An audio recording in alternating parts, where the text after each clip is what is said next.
Listen to this. On a Tuesday afternoon in late autumn, a maintenance crew working the riverbank outside town found something they were not supposed to find. The water level had dropped after weeks without rain, exposing a stretch of mud that had been submerged for months. They were clearing debris, checking for structural damage to the old concrete pylons that hold up the county road bridge. One of the crew members, a man named Derek Hollins, stepped into the soft ground near the eastern embankment and felt his boot sink deeper than it should have. He looked down. There was something in the mud, not debris, not a branch or a tire or the usual junk that collects along waterways. This was different. He called over his supervisor, a woman named Linda Marsh, and she crouched down next to him, pulling on latex gloves from her toolkit. They used a trowel to carefully scrape away the layers of silt. What they uncovered was a leather messenger bag, dark brown, partially decomposed, but still intact enough to recognize. The strap was broken, the buckle was corroded, and when Linda opened the flap, she found paper inside. Soaked, yes, disintegrating in places, but readable. She pulled out a stack of documents, bank statements, receipts, a small notebook with handwriting that had bled into the fibers but was still partially legible.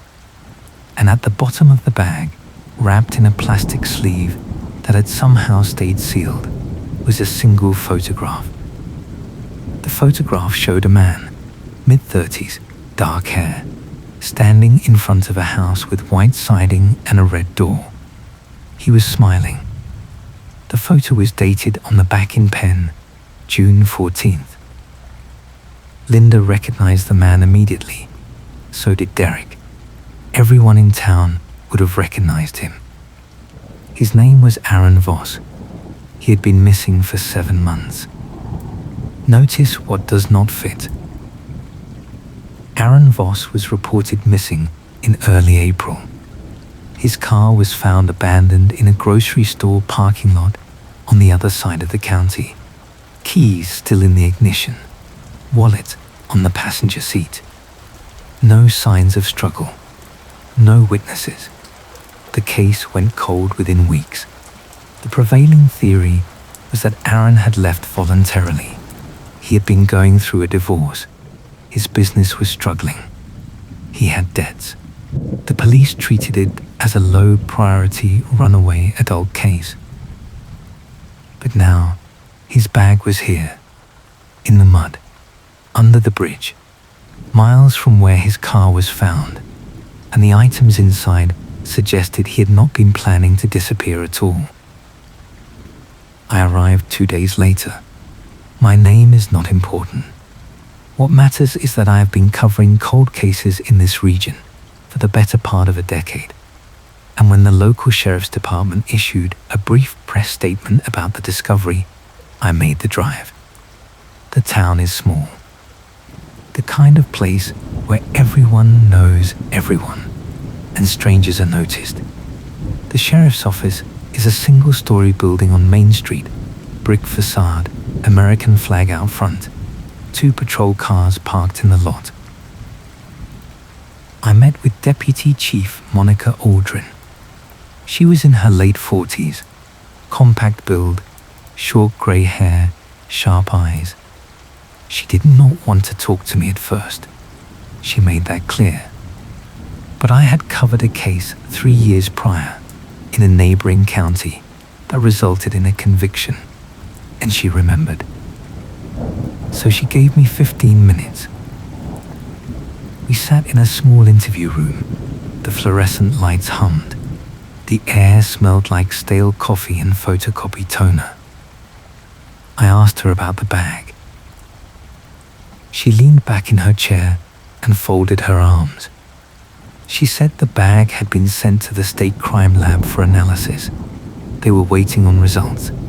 She said there was no indication of foul play at this time. She said Aaron Voss was still classified as a missing person, not a homicide victim.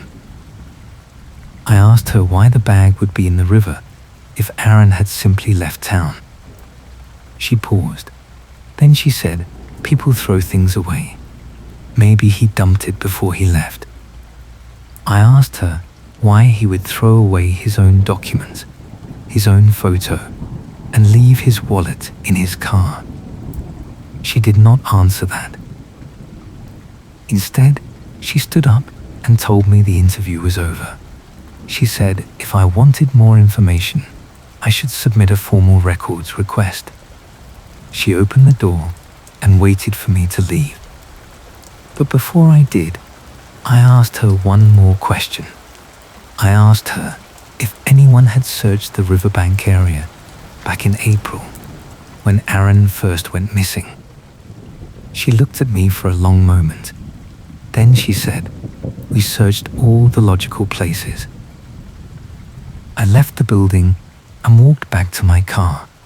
The rain had started again, light at first, then heavier. I sat in the driver's seat with the engine off and stared at the windshield. The wipers smeared the water across the glass. Something was wrong. I spent the next 2 days talking to people in town. The diner, the gas station, the hardware store. I asked about Aaron Voss. Most people were willing to talk, but their stories were all variations of the same thing. Aaron was a decent guy, quiet, ran a small contracting business, did good work. His marriage fell apart. He seemed stressed in the months before he disappeared. Nobody was surprised when he left. But one person gave me a different answer. Her name was Claire Ridley. She worked at the town library, a small building on a side street near the elementary school. She was in her 60s, thin silver hair pulled back in a bun. She wore reading glasses on a chain around her neck. When I asked her about Aaron, she looked around to make sure no one else was nearby. Then she leaned in and lowered her voice. She said Aaron came into the library 3 days before he disappeared. He was looking for records, old property maps, zoning documents, things that were archived in the basement. He spent hours down there. When he left, he took copies of several documents with him. I asked her what kind of documents. She said she did not know exactly, but she remembered he was focused on one specific area, the land near the riverbank, the old industrial zone, properties that had changed hands multiple times over the past 20 years. I asked her if she told the police this when Aaron went missing. She hesitated. Then she said, they never asked me. I felt something shift in my chest. That cold, tightening sensation you get when a case stops being abstract and starts becoming real. I asked Claire if she could show me the same records Aaron had been looking at. She nodded. She led me downstairs to the basement archive. The air was cooler down there. The walls were concrete. Metal shelves lined the room, packed with boxes and binders. She pulled out a set of property maps and laid them on a table. She pointed to the area near the riverbank. She said, this is what he was looking at. The maps showed a parcel of land that had been industrial in the 70s and 80s, a small manufacturing facility. It had changed ownership several times. Most of the buildings had been demolished. The land was now vacant. But one structure remained, a storage shed near the water's edge. I asked Claire, who currently owned the property. She flipped through a binder and found the current deed. She pointed to a name, Victor Landry. I wrote it down. I asked her if she knew who that was. She said, everyone knows Victor. He owns half the commercial real estate in town. He is on the town council. He is a big donor to the local police department. I felt the air in the room get thinner. I left the library and drove out to the riverbank property. The rain had stopped, but the ground was still wet. The road turned to gravel as I got closer. The area was isolated. No houses nearby, just trees and overgrown brush and the sound of the river in the distance. I parked and walked toward the water. The storage shed Claire mentioned was still there. Small, corrugated metal siding. Rusted. The door was padlocked. I walked around the perimeter. The windows were boarded up. There were tire tracks in the mud near the entrance. Fresh. Recent. I took photos. Then I heard something behind me. A vehicle, engine idling. I turned around. A white pickup truck was parked on the gravel road about 50 yards away. The driver was sitting behind the wheel, watching me. I could not see his face clearly through the windshield, but I could feel the weight of his attention. I walked back toward my car, slowly. I did not run. I did not look back. I got in, started the engine, and drove away. The white truck did not follow me, but when I checked my rearview mirror, it was still there, still idling, still watching. That night, I sat in my motel room and went through everything I had collected so far. The bag, the documents, the property maps, the name Victor Landry, the white truck. I opened my laptop and started searching public records. Victor Landry had been involved in multiple real estate transactions over the past 15 years. Most were commercial properties. A few were residential. But one transaction stood out. In late March, just 2 weeks before Aaron Voss disappeared, Victor Landry sold a small parcel of land to a limited liability company based out of state. The sale price was unusually low. The LLC had no public presence, no website, no listed offices. It was a shell. I cross-referenced the address of the parcel. It was the same property where the storage shed stood.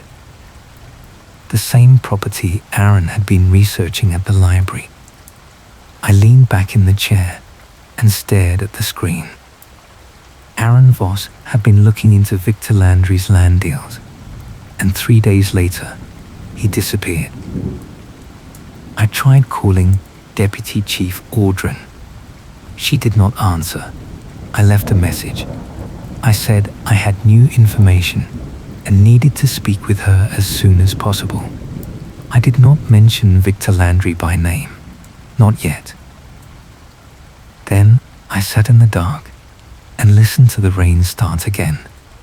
Harder this time. The drops hammered against the motel window. I thought about the white truck. I thought about the way Monica Audrin had ended our interview. I thought about Claire Ridley's voice when she said, "They never asked me." This case was not cold. It had never been cold. It had been buried. And now I was digging it up. The question was, how deep did it go? And who else knew it was there? I did not sleep that night. I kept the curtains drawn. I kept my phone charged. I kept the door locked. Because I had learned one thing in 10 years of doing this work. When a case pushes back, it means you are getting close. And when you are getting close, you are no longer safe. The rain did not stop. The next morning, I drove back into town. The rain had eased to a drizzle, but the sky stayed low and grey. I needed to talk to someone who knew Aaron Voss personally, someone who might tell me what he was actually doing in the weeks before he vanished. I found his ex-wife's address through public records. Her name was Jennifer Voss, though she had gone back to her maiden name, Jennifer Hollis. She lived in a small rental house on the east side of town, a single-story place with peeling paint and a chain-link fence around the yard. There was a sedan in the driveway. Lights were on inside. I knocked. She opened the door halfway and looked at me through the gap. She was younger than I expected, early 30s, blonde hair tied back, tired eyes. She was holding a coffee mug. She did not say anything at first, just waited. I introduced myself. I told her I was looking into Aaron's disappearance.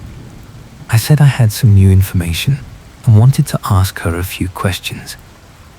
She stared at me for a long time. Then she said, "The police already talked to me. Months ago." I said, "I know, but things have changed. They found his bag." Her face shifted. Something flickered behind her eyes. She opened the door a little wider. She said, "Come in." The inside of the house was small and cluttered. Boxes stacked against the walls. Furniture that did not quite fit the space. It looked like she had moved in recently and never fully unpacked. She gestured toward the couch, and I sat down. She took a chair across from me and set her coffee mug on the armrest. I asked her when she last saw Aaron. She said, 2 days before he disappeared. We met at a coffee shop to sign some final paperwork for the divorce. He seemed distracted. He kept checking his phone. I asked him what was wrong, and he said it was work stuff. He said he was dealing with something complicated, and he would tell me about it later. I asked her if he ever did tell her. She shook her head. She said, "I never heard from him again." I asked her if Aaron had enemies, anyone who might want to hurt him. She laughed, but it was not a happy sound.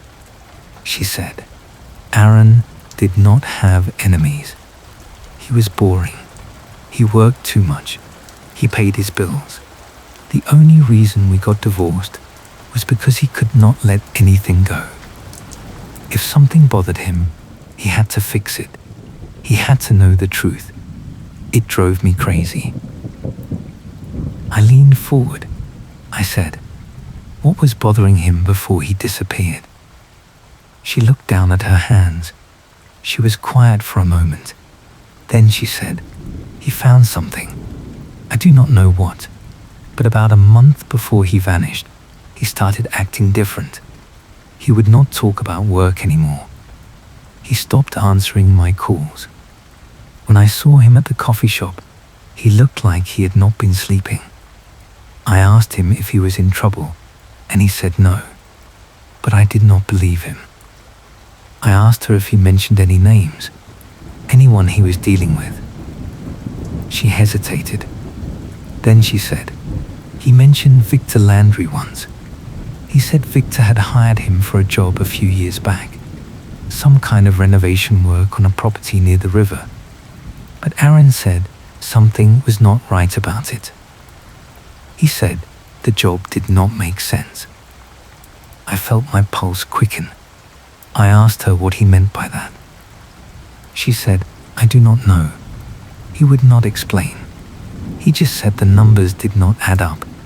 He said he was going to look into it." I asked her if she told the police this. She nodded. She said, "I told Deputy Chief Aldrin."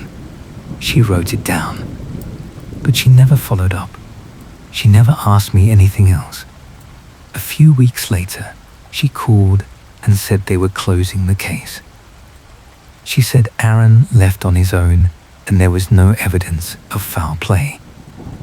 I sat back and exhaled slowly. I asked Jennifer if she believed that.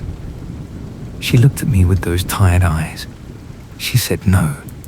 Aaron would not just leave. He would not abandon his business.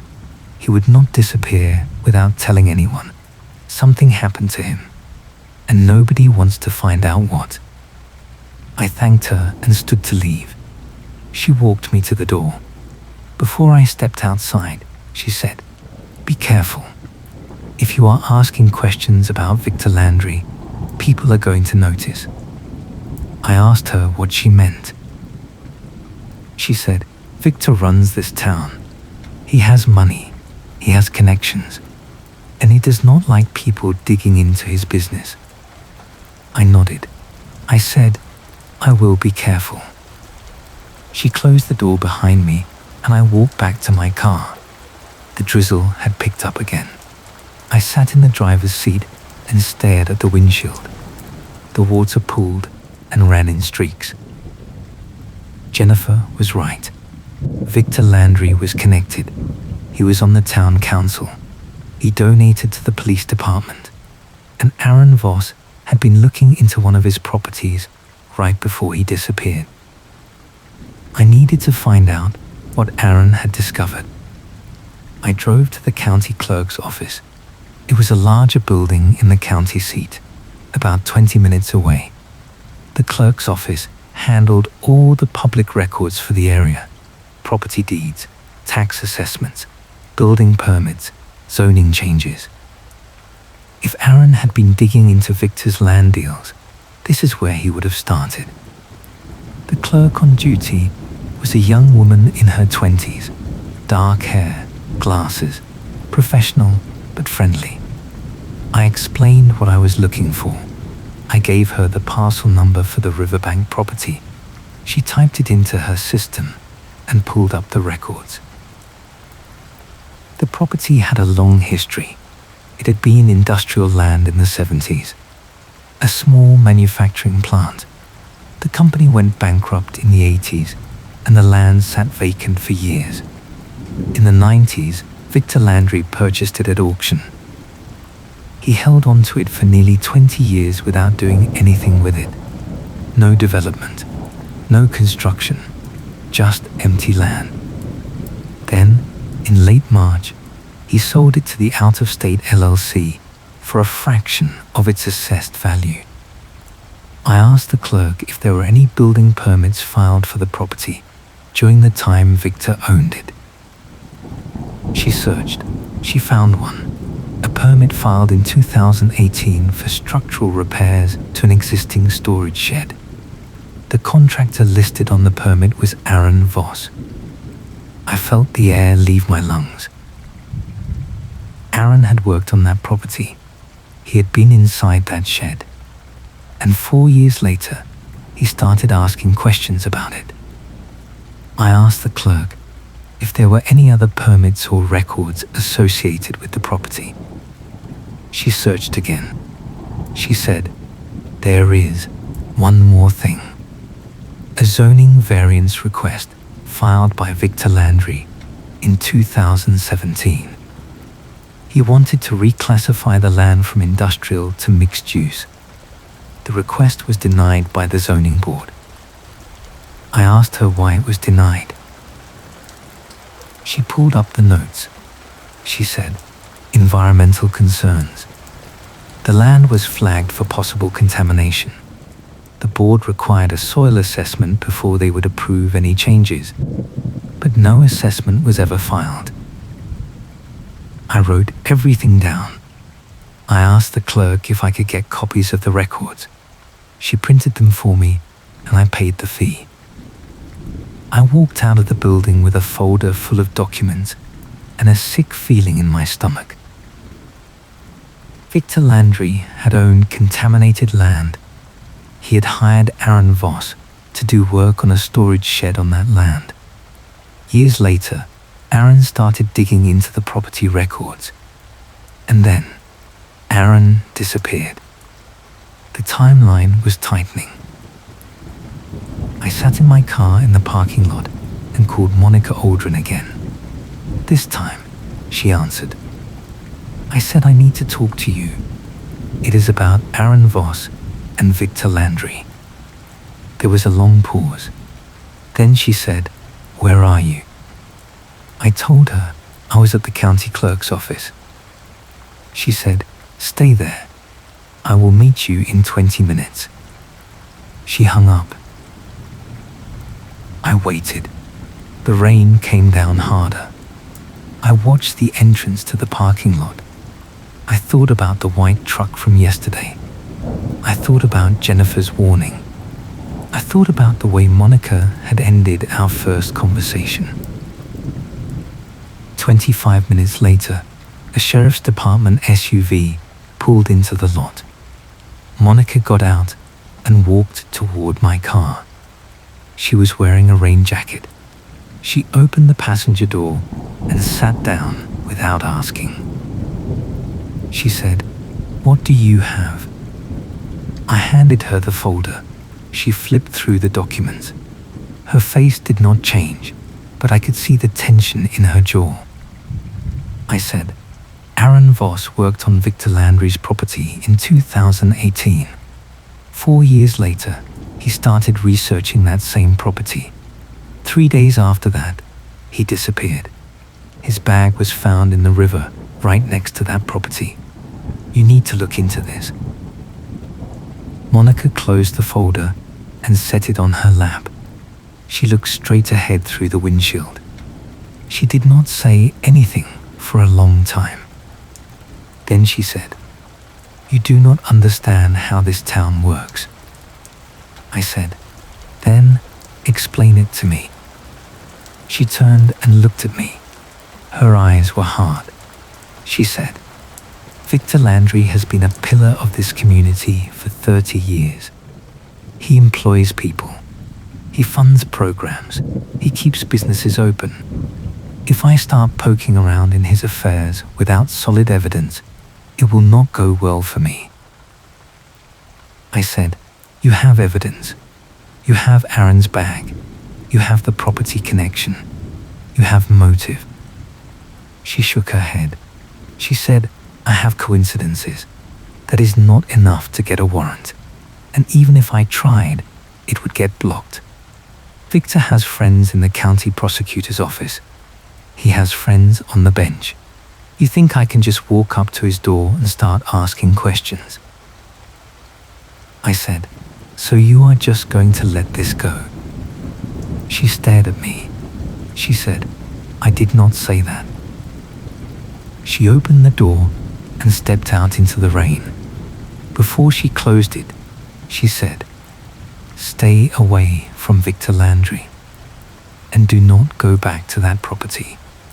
If something happened to Aaron, the people responsible are not going to hesitate to do it again." She slammed the door and walked back to her SUV. She drove away. I sat alone in the parking lot. The rain drummed on the roof. My hands were shaking. Monica Aldrin was scared.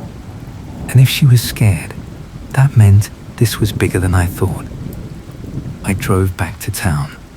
I needed to find someone who had worked with Aaron. Someone who might know what he discovered on that property. I found the name of Aaron's business partner through an old online listing. His name was Greg Melton. He still ran a small contracting company out of a workshop on the south edge of town.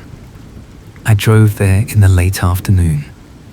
The building was a metal-sided warehouse with a gravel lot out front. There were 2 trucks parked outside and a light on inside. I knocked on the side door. A man in his 40s opened it. He was wearing work boots and a flannel shirt. He had grease on his hands. I asked if he was Greg Melton. He said, "Yeah, who are you?" I introduced myself. I told him I was looking into Aaron Voss's disappearance. His expression changed. He looked past me toward the parking lot, like he was checking if anyone else was around. Then he said, "Come inside." The workshop was cluttered with tools and equipment, sawdust on the floor, the smell of wood and metal and oil. Greg led me to a small office in the back corner. He closed the door and gestured for me to sit. I asked him how long he had worked with Aaron. He said about 6 years. We did residential and commercial jobs, mostly renovations. Aaron handled the bigger contracts. I handled the crew and the equipment. I asked him about the job Aaron did for Victor Landry in 2018. Greg's face darkened. He said that job was strange. I asked him why. He said, Victor hired Aaron to do structural repairs on a storage shed near the river. It was supposed to be a simple job. Reinforce the foundation, replace some siding. But when Aaron got out there, he said the shed had been modified. There were new concrete slabs poured inside, heavy-duty locks on the doors, ventilation installed. It looked like someone had been using it for something.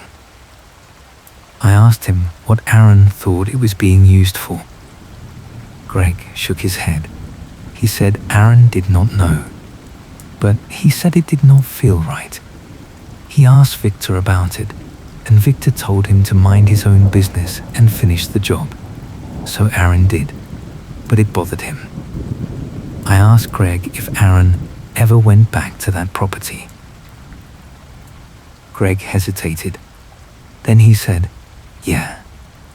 About a month before he disappeared, Aaron told me he was going to check something out.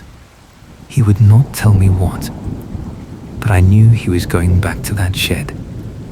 I told him to leave it alone. I told him Victor Landry was not someone you mess with. Aaron said he just needed to know the truth. I asked Greg if he heard from Aaron after that. He said, no. A few days later, Aaron was gone. I asked him if he told the police any of this. Greg looked down at his hands. He said, no. I was scared. I have a family. I have a business. If I started pointing fingers at Victor Landry, I would lose everything. I said, Aaron might still be alive. If you know something, you need to tell someone. Greg looked at me with hollow eyes. He said, Aaron is not alive. I know that. You know that. And the people who did it are still walking around free, because nobody has the guts to stand up to them. He stood up and opened the door. He said, I have told you everything I know. Now get out of here before someone sees you. I left the workshop and walked back to my car. The sun was setting. The sky was the color of rust. Greg was right. Aaron was dead.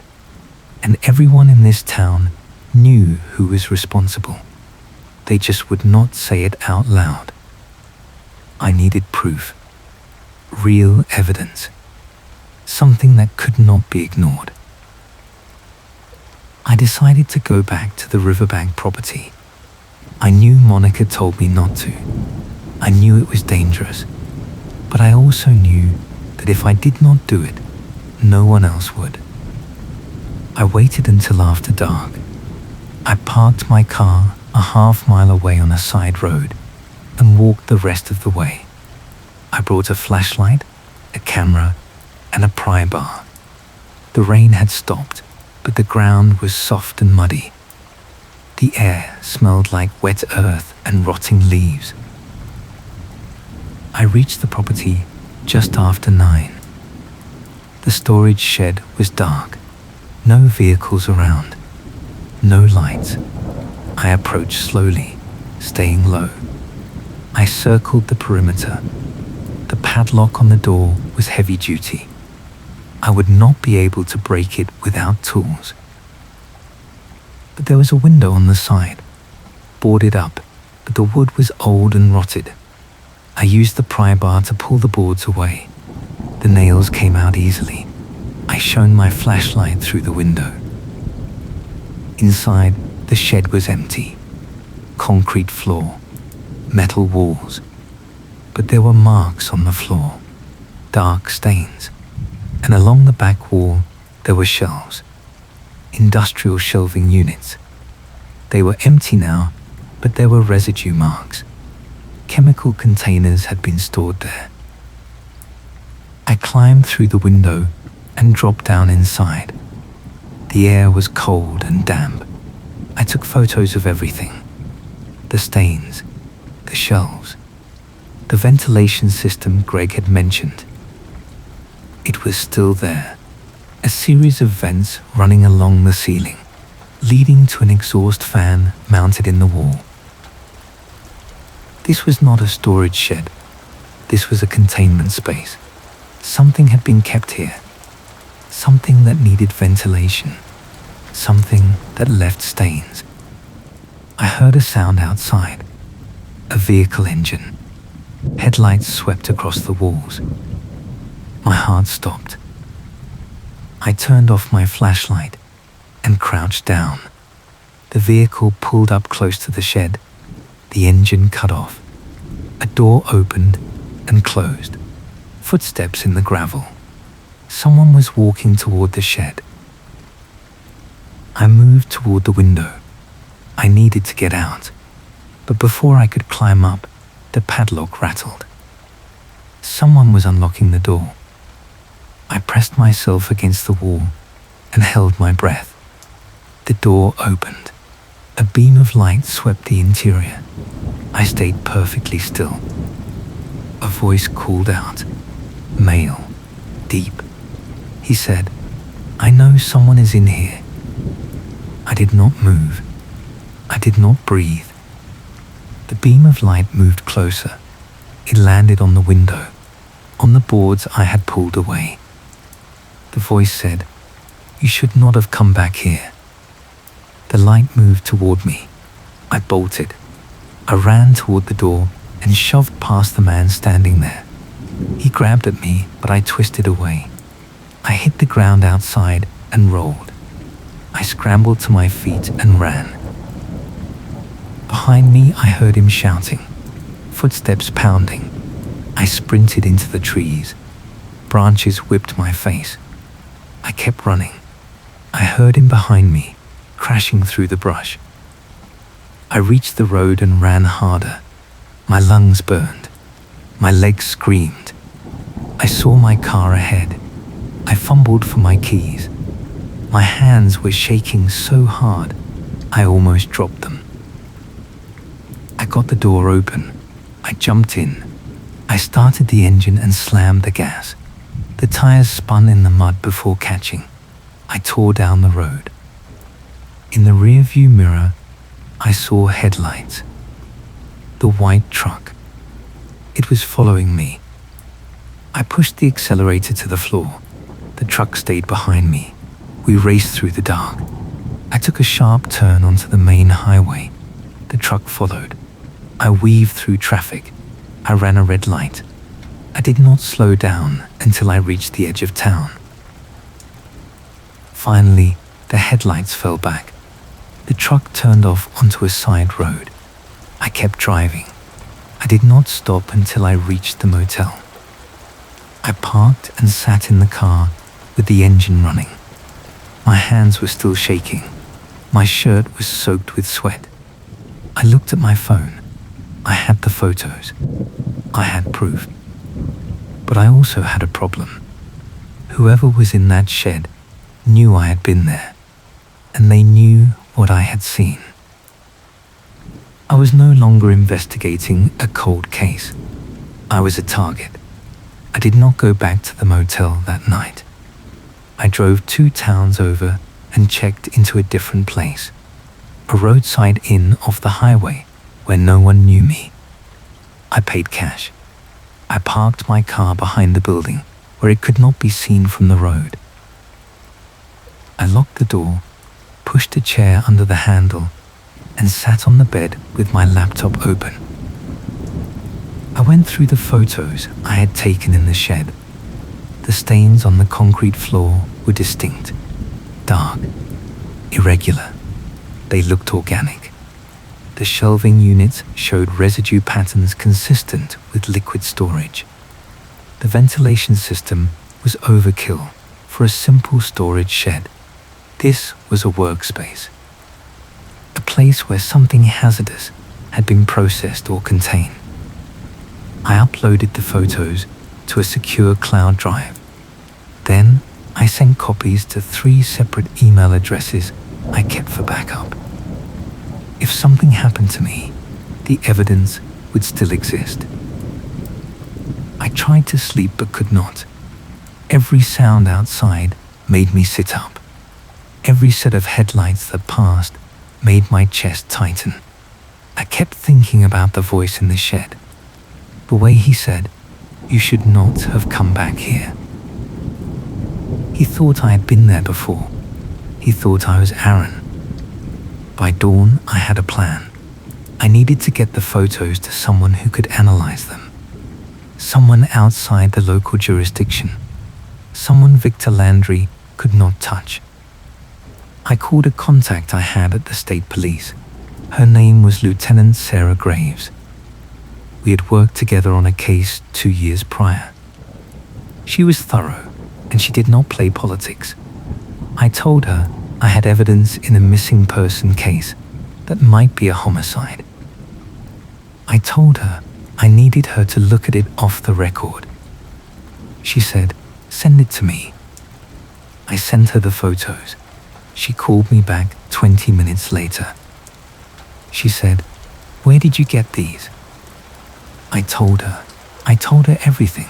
The bag in the river, the property records, the connection to Victor Landry, the shed, the chase. She was quiet for a moment. Then she said, "You need to come in. You need to make an official statement." I said, "Not yet. If I come in now, the local department will shut this down before you can do anything. I need you to run the photos first. I need you to tell me what those stains are." She hesitated. Then she said, "I will see what I can do. But if you are in danger, you need to get somewhere safe." I said, "I am working on it." I hung up. I packed my things and checked out. I drove back toward town, but I did not go into the center. I stayed on the outskirts. I needed to talk to one more person before I handed this case over to the state police. I needed to talk to Victor Landry. I know that sounds reckless. Maybe it was. But I had learned over the years that sometimes the only way to crack a case is to force the other side to react, to make them show their hand. And I had just spent the night running from someone who already knew I was digging. There was no going back now.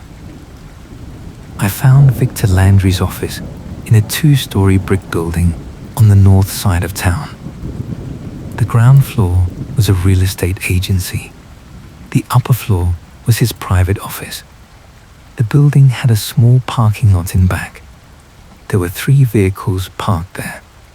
One of them was a white truck. I felt my stomach drop. I took a photo of the license plate. I walked around to the front entrance and went inside. The reception area was clean and corporate. Framed photos of properties on the walls. A young woman sat behind a desk. She looked up and smiled. I asked if Victor Landry was available. She said, "Do you have an appointment?" I said, "No, but I think he will want to see me." She frowned. She said, "Can I ask what this is regarding?" I said, "Aaron Voss."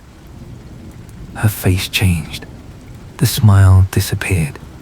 She picked up the phone and spoke quietly. Then she hung up and said, "Mr. Landry will see you. 2nd floor. First door on the right." I climbed the stairs. My pulse was hammering in my ears. The hallway at the top was narrow, dark wood paneling. framed certificates on the walls. I reached the door and knocked. A voice said, "Come in." I opened the door. Victor Landry was sitting behind a large desk. He was in his late 50s, grey hair, expensive suit, calm expression. He did not stand. He did not offer his hand. He just looked at me. He said, "You are the one asking questions." I said, "Yes." He leaned back in his chair. He said, "Sit down." I sat. The office was warm, too warm. There was a faint smell of cologne and old leather. Victor said, "You have been talking to a lot of people. Jennifer Hollis, Greg Melton, the county clerk. My receptionist tells me you mentioned Aaron Voss, so I assume you are here because you think I had something to do with his disappearance." I said, "Did you?" He smiled. It was not a friendly smile. He said, "Aaron Voss was a contractor I hired years ago for a small job. He did the work. I paid him. That was the extent of our relationship. When he went missing, I was as surprised as anyone." I said, "He was researching your property before he disappeared, the land near the river, the shed." Victor's smile faded. He said, "A lot of people research property records. It is public information. That does not mean anything." I said, "He worked on that shed. He saw what you were using it for." Victor stared at me. His eyes were cold. He said, "You should be very careful about the accusations you make, especially when you have no proof." I said, "I have photos from inside the shed. Stains, chemical residue, ventilation systems. I have already sent them to the state police. They are running an analysis right now." Victor did not move, but I saw something shift in his expression, a tightening around his mouth. He said, "That property is private. If you were on it without permission, that is trespassing. Anything you found would be inadmissible." I said, "I am not a cop. I do not need admissibility. I just need the truth. And when the state police get those results back, they are going to come here with a warrant. So you can tell me now, or you can tell them later." Victor stood up slowly. He walked to the window and looked out at the street below. He was quiet for a long time. Then he said, "You do not understand what you are dealing with." I said, "Then explain it to me." He turned and looked at me. He said, "That land was contaminated when I bought it. Industrial waste from the old manufacturing plant. It was buried under the soil. I did not know about it when I purchased the property. By the time I found out, it was too late. The cost to remediate it would have bankrupted me. So I did what I had to do. I contained it. I sealed the shed. I made sure it would not leak into the water supply." I said, "You stored hazardous waste in an unsecured shed next to a river." He said, "I did what I could with the resources I had. No one was hurt. The contamination stayed contained." I said, "Until Aaron found out. And then you killed him." Victor's face went hard. He said, "I did not kill anyone." I said, "Then who did?" He did not answer. He just stared at me. I said, "Someone chased me out of that shed last night. Someone in a white truck. The same truck that is parked in your lot right now. So either you tell me who that was, or I walk out of here and tell the state police you just confessed to environmental crimes and obstructing a missing person investigation. Victor's jaw tightened. He walked back to his desk and sat down. He folded his hands on the surface. He said, "His name is Dale Carpenter. He works for me. Security. Property management. He has been watching the shed since Aaron disappeared. I told him to keep an eye on it, to make sure no one went inside. I did not tell him to hurt anyone."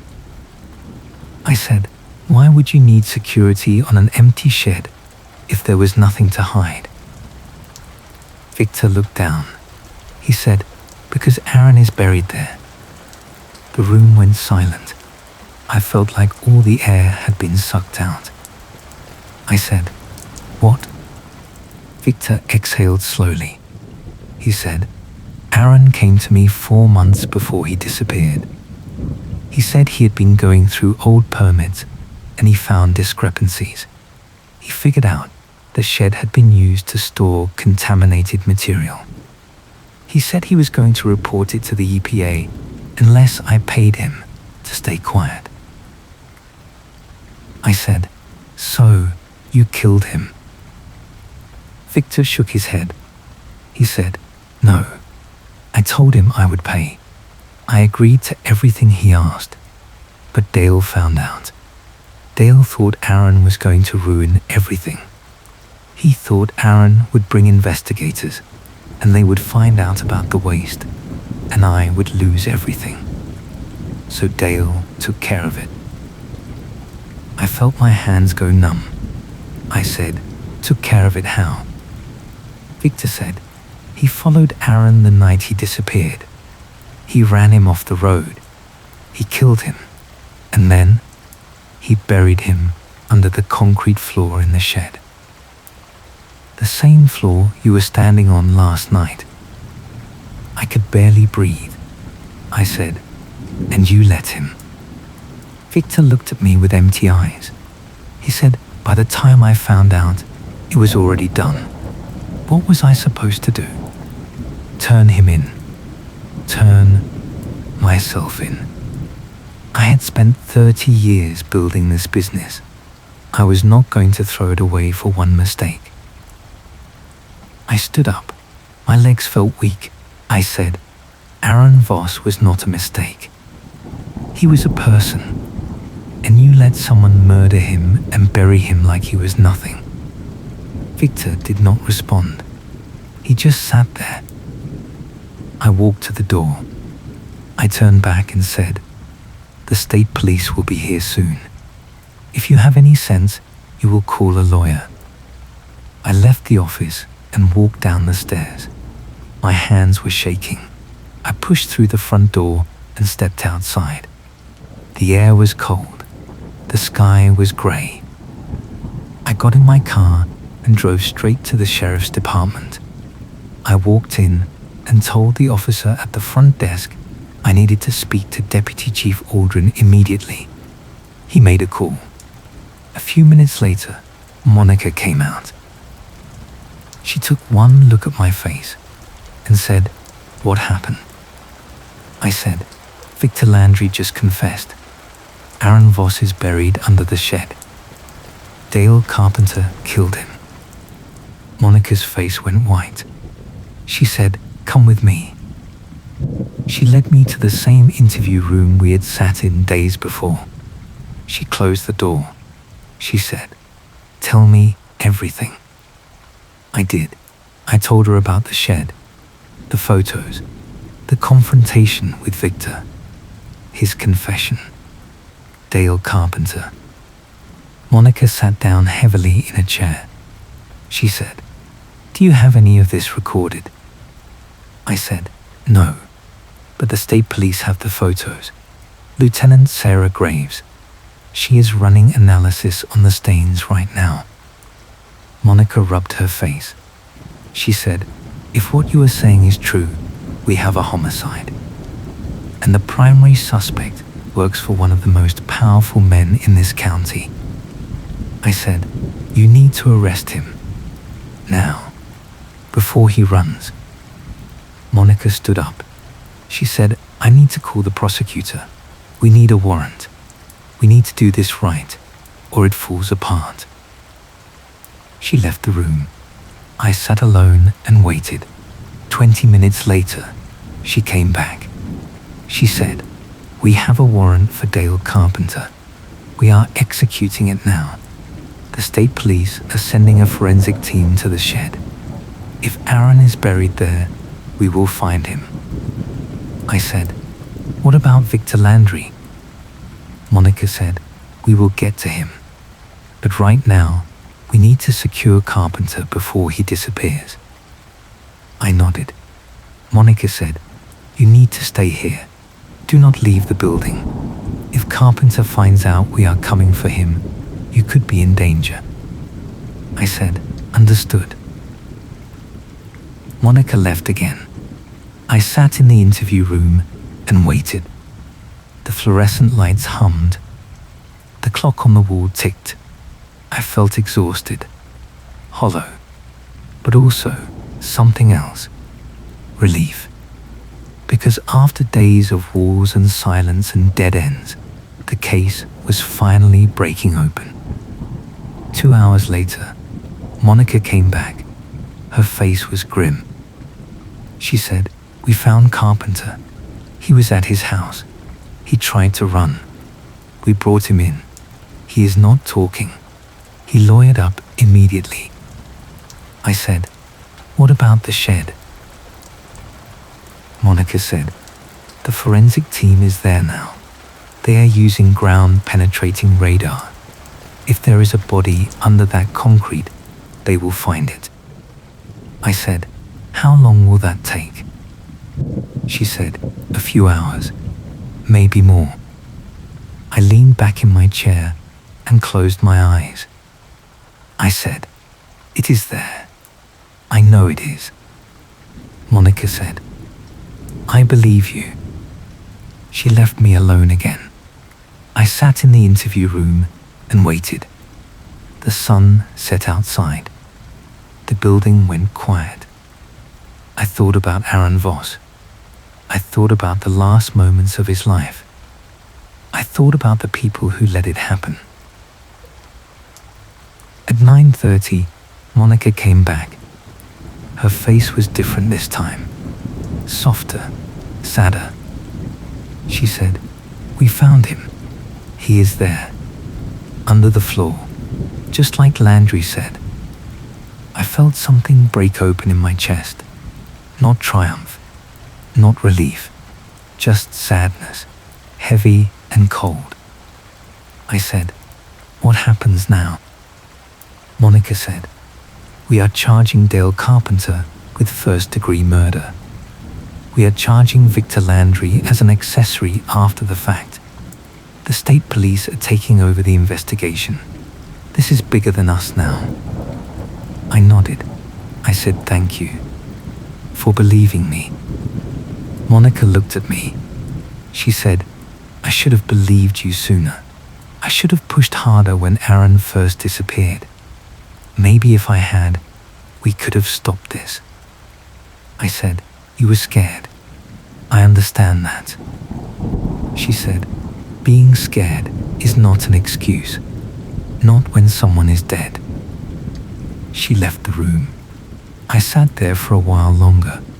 Then I gathered my things and walked out. The night air was cold and damp. The rain had started again. I drove back to the motel. I sat on the bed and stared at the wall. I thought about Jennifer Hollis, about Greg Melton, about Claire Ridley, all the people who knew something was wrong but were too afraid to say it. The next morning, I went back to Jennifer's house. I knocked on the door. She opened it and looked at me. Her eyes were red.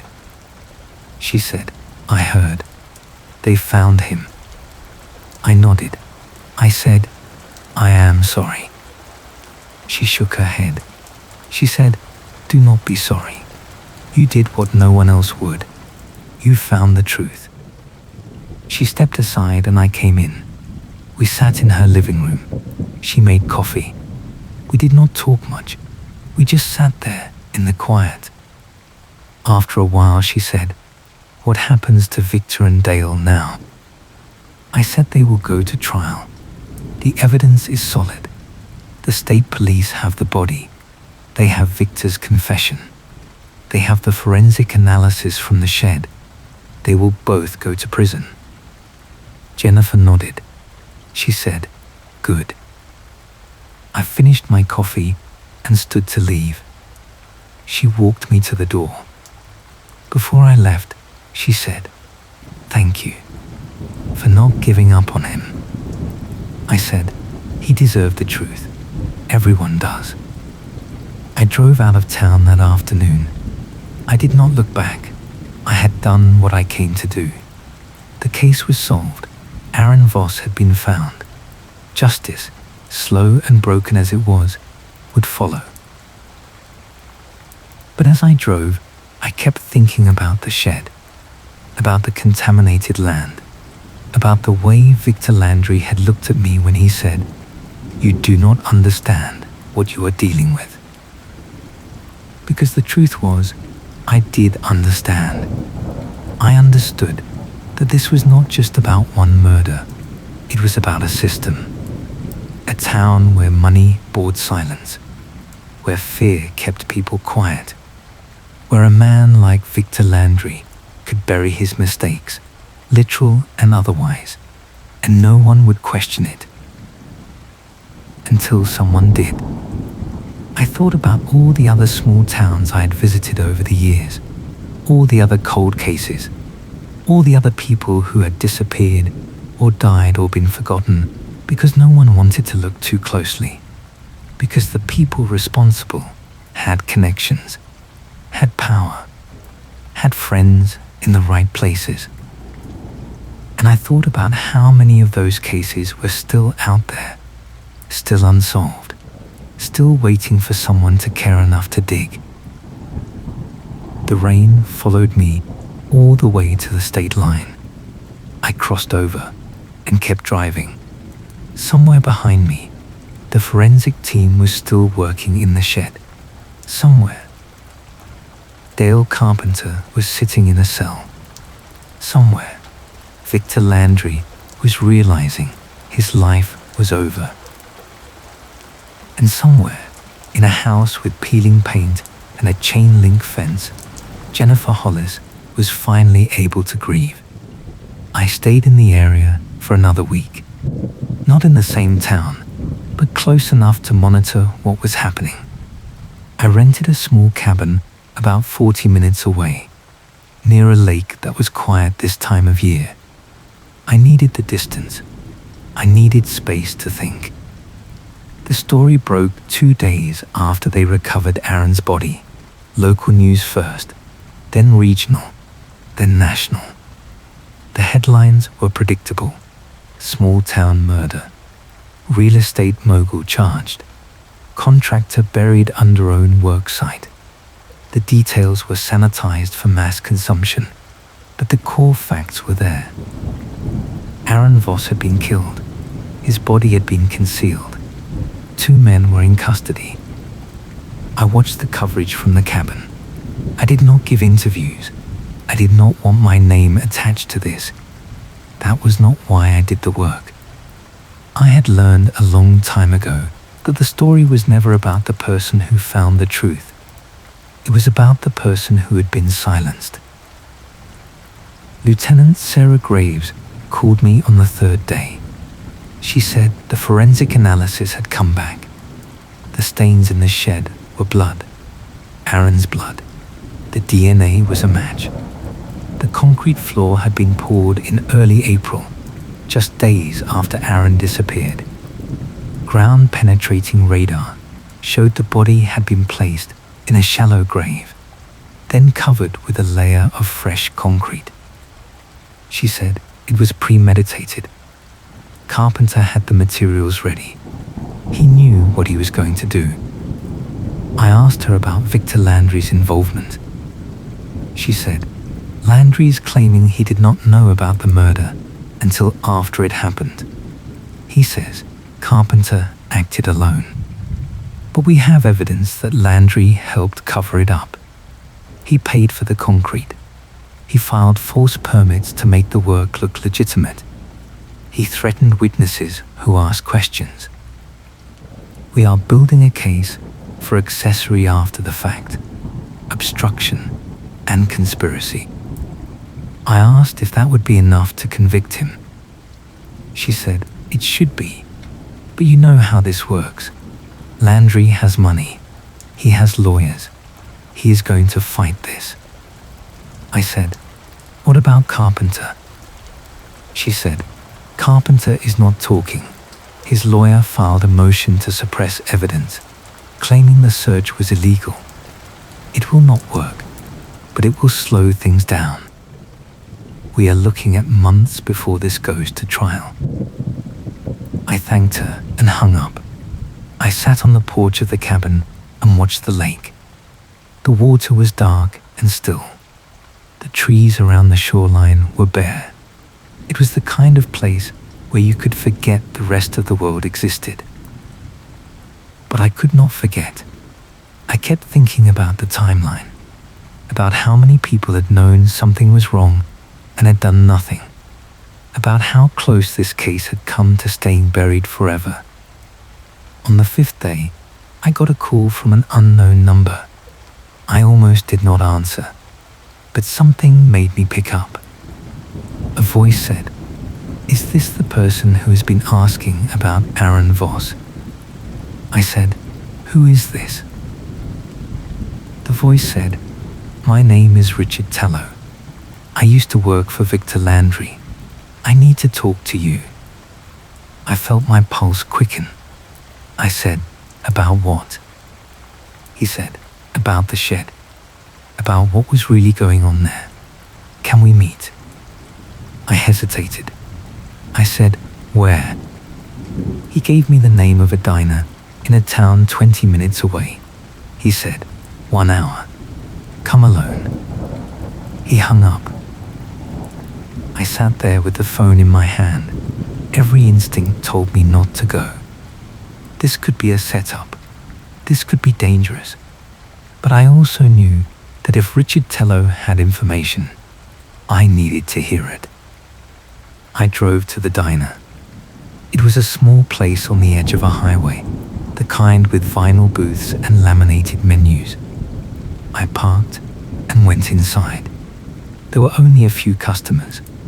An older man sitting alone in a corner booth raised his hand slightly. I walked over. Richard Tallow was in his 60s, thin grey stubble, wearing a denim jacket. He looked tired. He gestured for me to sit. He said, "Thank you for coming." I said, "What do you want to tell me?" He looked around to make sure no one was listening. Then he leaned forward and said, "I worked for Victor Landry for 15 years. Maintenance, property management. I did whatever he needed. About 5 years ago, he asked me to help him with a project. He said he had a contamination problem on the riverbank property. He said he needed to contain it quietly." I said, "The industrial waste." Richard nodded. He said, "It was worse than he told you. The contamination was not just in the soil. It had leached into the groundwater. The shed was supposed to be a temporary containment facility while he figured out what to do. But he never did anything. He just kept it sealed and hoped no one would notice." I said, "And Aaron Voss found out?" Richard said, "Aaron was not the first. There was someone else. A woman named Karen Del Vecchio. She was an environmental consultant. Victor hired her to assess the property back in 2016. She did a full soil and water analysis. When she saw the results, she told Victor he needed to report it immediately. She said the contamination was a serious public health risk." I felt my chest tighten.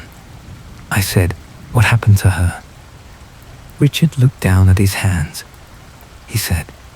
She disappeared. 3 weeks after she submitted her report, she was gone.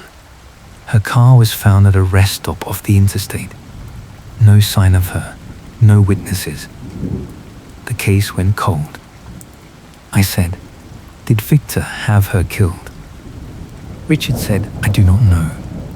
But I know Dale Carpenter was working for Victor at the time. And I know Victor paid Carpenter a lot of money that year. More than he should have for the work he was doing." I felt sick.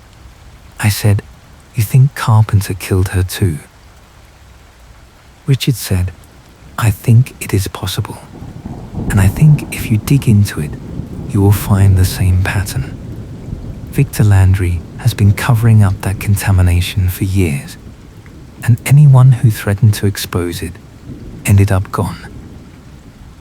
I said, "Why are you telling me this now?" Richard said, "Because I am dying. Lung cancer. I have maybe 6 months left, and I do not want to die knowing I kept quiet about what I saw. I should have said something years ago, but I was scared.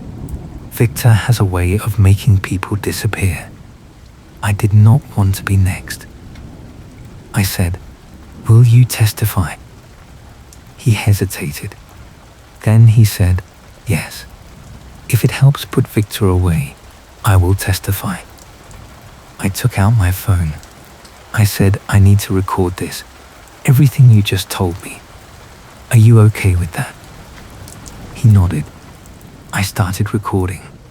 Richard repeated everything. The contamination, the cover-up, Karen Delvecchio, the payments to Dale Carpenter. When he finished, I stopped the recording and saved it. I said, "I am going to send this to the state police. They will want to interview you." Richard said, "I know. I am ready." I left the diner and called Lieutenant Graves immediately. I told her what Richard had told me. I sent her the recording. She listened to it and called me back 10 minutes later. She said, "If this is true, we are looking at multiple homicides. We need to find Karen Delvecchio's case file. We need to reopen that investigation." I said, "Do you think you can connect Carpenter to her disappearance?" She said, "If the financial records match what Richard is claiming, we have a strong circumstantial case. We can also search Carpenter's property, his vehicle, his phone records. If he killed her, there will be evidence." I said, "What about Victor Landry?"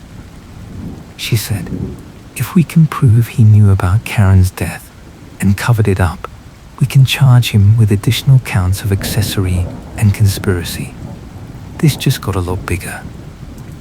She thanked me and hung up. I drove back to the cabin. I felt exhausted, but I also felt something else, a grim determination. Because if Karen Delvecchio had been killed, she deserved justice too. And if there were others, they deserved to be found. Over the next few days, the investigation expanded rapidly. The state police reopened Karen Delvecchio's case. They pulled her file. They interviewed her family. They searched old financial records and found the payments Richard had mentioned. Large cash deposits into Dale Carpenter's accounts around the same time Karen disappeared. They also searched Carpenter's property. In his garage, they found a toolbox with traces of Karen's DNA. They found a tarp that matched fibers found in her abandoned car. They found a burner phone with text messages that placed him near the rest stop where her car was discovered. Lieutenant Graves called me with the update. She said, "We are charging Carpenter with Karen Delvecchio's murder. We are also investigating whether there are other victims. If Carpenter was Victor's fixer, there could be more." I said, "Have you talked to Victor?" She said, His lawyers will not let him say anything. But we executed a warrant on his financial records. We found payments to Carpenter going back over a decade. Some of them coincide with other unsolved disappearances in the region. We are cross-referencing everything now. I said, "How many disappearances?" She said, "At least 3, maybe more. We are working with other agencies to see if there are patterns." I sat down on the porch steps. The sun was setting over the lake. The water was the color of rust. I thought about Aaron Voss, about Karen Del Vecchio, about the others whose names I did not know yet. I thought about how many lives Victor Landry had destroyed, how many people had been silenced to protect his secrets, how many families had been left with nothing but questions and grief. And I thought about how close he had come to getting away with it. The trial for Dale Carpenter began 4 months later. I attended every day. I sat in the back of the courtroom and watched as the prosecution laid out the evidence, the forensic analysis, the financial records, the testimony from Richard Tello, the DNA evidence linking Carpenter to both Aaron Voss and Karen Del Vecchio. The defense tried to argue that the evidence was circumstantial, that Carpenter was being framed, that Victor Landry was the real mastermind, and Carpenter was just following orders. But the jury did not buy it. They deliberated for less than 6 hours. They found Dale Carpenter guilty on 2 counts of first-degree murder. He was sentenced to life without parole. Victor Landry's trial came 3 months later. The charges against him were different. Accessory after the fact, obstruction of justice, conspiracy, environmental crimes. The prosecution argued that Victor had orchestrated a years-long cover-up that resulted in multiple deaths. The defense argued that Victor had been manipulated by Carpenter, that he was a victim too, that he had been trying to protect his business and his family and had made mistakes, but those mistakes did not make him a murderer. The trial lasted 6 weeks. I attended most of it. I watched Victor sit at the defense table in his expensive suits, his face calm and composed. He never showed emotion. He never looked at the families of the victims sitting in the gallery. The jury deliberated for 3 days. They found him guilty on all counts. He was sentenced to 25 years in prison. When the verdict was read, I saw Jennifer Hollis in the gallery. She was crying, not from relief, not from joy, just from exhaustion, from the weight of finally knowing the truth. I left the courthouse and walked to my car. The sky was overcast. The air smelled like rain. I thought about the moment I first heard about Aaron Voss, about the bag in the mud, about the photograph with the red door. I thought about how easily this case could have stayed buried, how close we had come to never knowing what happened. And I thought about all the other cases still out there, the ones that had not been solved yet, the ones where the evidence was still hidden, the ones where the truth was waiting for someone to care enough to find it. I got in my car and started driving. I did not know where I was going yet, but I knew there would be another case, another town, another person who had been forgotten. And I would keep looking, because that was the work, that was what mattered. The rain started as I reached the highway. I turned on the wipers and kept driving. Behind me, the town disappeared into the mist. Ahead, the road stretched out into the grey. Somewhere out there, someone was waiting to be found. 3 weeks after Victor Landry's sentencing, I received a letter. It came to my post office box, forwarded from the address I use for case correspondence. The envelope was plain, no return address. The postmark was local, from the same county where Aaron Voss had been found. I opened it carefully. Inside was a single handwritten note on lined paper. The handwriting was shaky, like it had been written by someone elderly or unwell. It said, "There is more you do not know. The shed was not the only place. If you want the truth, go to 1847 Ridgemont Road. Basement, northwest corner. Bring the police." It was unsigned. I sat in my car and stared at the note for a long time. My first instinct was to ignore it. The case was closed. Carpenter and Landry were convicted. Justice had been served. I had done my job. But I could not ignore it. Because if there was more, if there were other victims, then the work was not finished. I called Lieutenant Graves. I told her about the letter. She asked me to bring it in immediately. I drove to the state police barracks and handed it over. She read it, then looked at me. She said, "Do you recognize the address?" I said, "No, I have never heard of Ridgemont Road."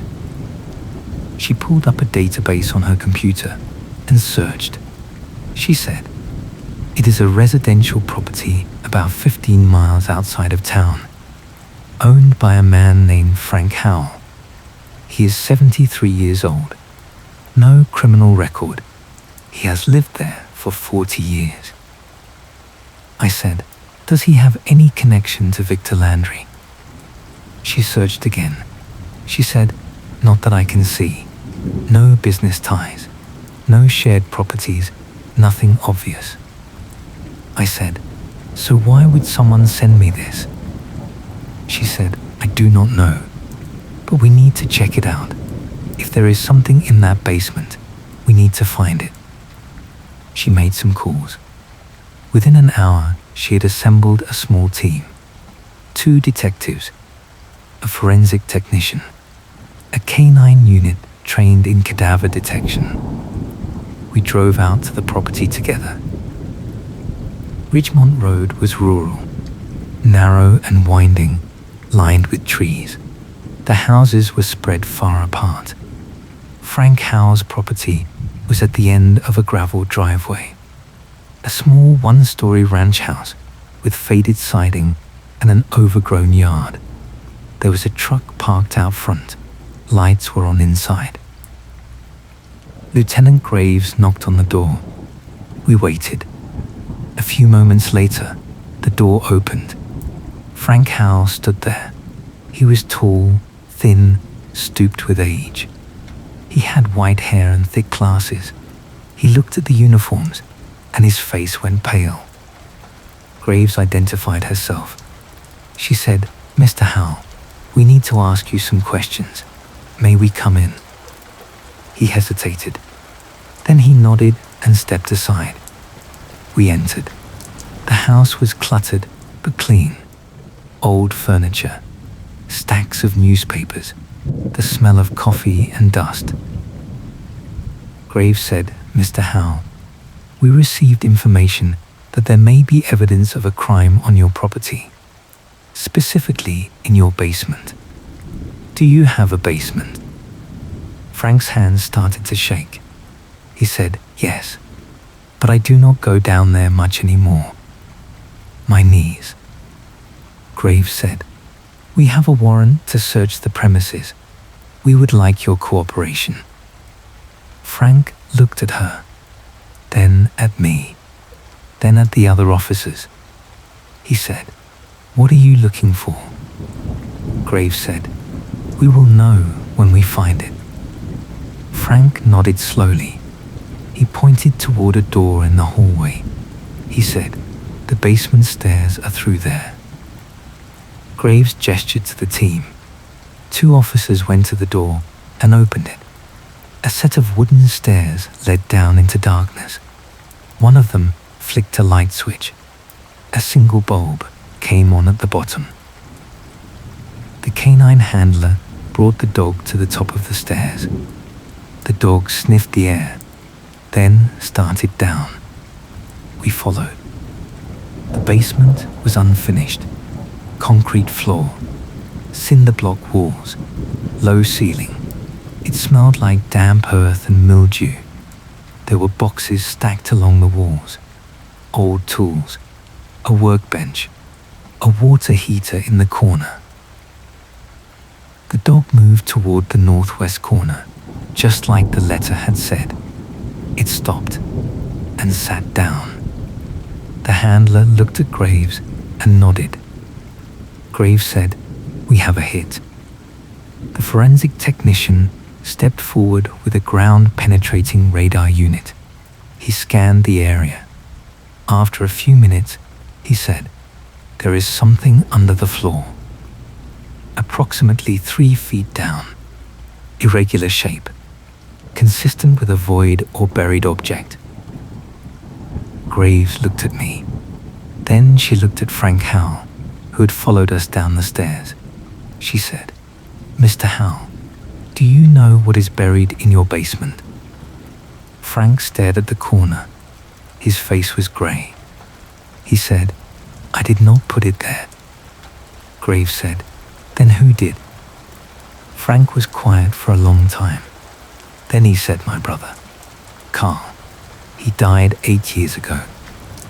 Graves said, "Your brother buried something here." Frank nodded. He said, "I did not know what it was, I swear. He told me never to dig in that corner. He said it was old pipes, asbestos. He said if I disturbed it, it would make me sick, so I never touched it." Graves said, "When did he tell you this?"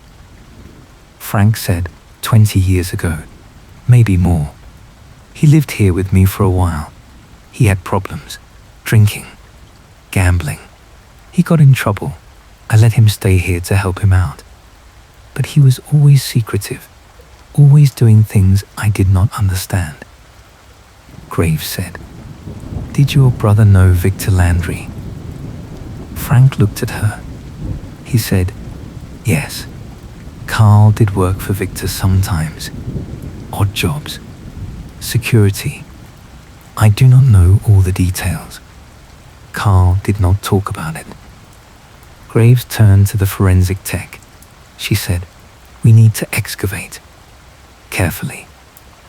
The team worked for hours. They brought in lights and equipment. They carefully removed the concrete in the northwest corner. Beneath it was packed earth. They dug slowly, documenting everything. 4 feet down, they found bones. Human remains, partially decomposed, wrapped in plastic sheeting and old tarps. The forensic tech said it was impossible to tell how long the remains had been there without further analysis, but based on the condition, it had been years, possibly decades. Graves looked at Frank. She said, "Mr. Howell, I need you to come with us. We have more questions."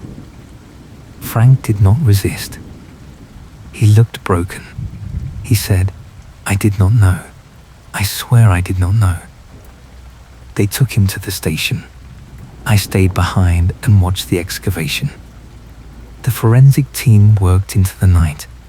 By the time they finished, they had recovered a complete skeleton. Adult, female, based on preliminary examination. There were remnants of clothing, a pair of shoes, a watch that had stopped decades ago. Lieutenant Graves called me the next morning. She said, "We have a preliminary identification. The remains belong to a woman named Sandra Milhouse. She was reported missing in 1998. She was an accountant. She worked for several local businesses, including some of Victor Landry's properties." I said, "What happened to her?"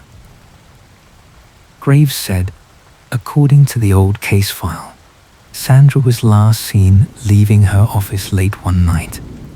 Her car was found abandoned near the river. No witnesses, no evidence. The case went cold. I said, do you think Carl Howe killed her? Graves said, we are pulling Carl's records now. He had a history of violent behavior, assault charges, restraining orders. He worked for Victor Landry around the time Sandra disappeared. We are building a timeline. I said, do you think Victor knew about this? Graves said, we are looking into it. If Carl was working for Victor and Sandra was Victor's accountant, there could be a connection. Maybe Sandra found something in Victor's books. Maybe she threatened to expose him. Maybe Carl was sent to silence her. I felt a chill run down my spine. I said, how many people did Victor have killed? Graves said, we are trying to figure that out. We have identified at least 4 victims so far: Aaron Voss, Karen Del Vecchio, Sandra Milhouse, and possibly others. We are going through Victor's financial records. Every payment to Carl Howe, every payment to Dale Carpenter, every unsolved disappearance in the region over the past 30 years.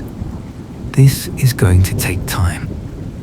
I said, is Victor talking? Graves said, no. His lawyers have advised him to stay silent. But it does not matter. The evidence speaks for itself. If we can connect him to Sandra's death, we can file additional charges. I thanked her and hung up. I sat in my car outside the Howe property and watched the forensic team pack up their equipment. The sun was rising. The sky was the color of ash. I thought about Sandra Milhouse, about how long she had been buried in that basement, about how her family had spent decades not knowing what happened to her, about how close her case had come to being forgotten forever.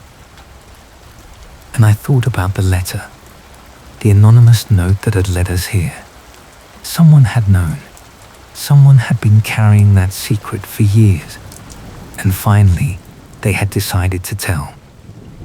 I wondered who it was. I wondered why they had waited so long.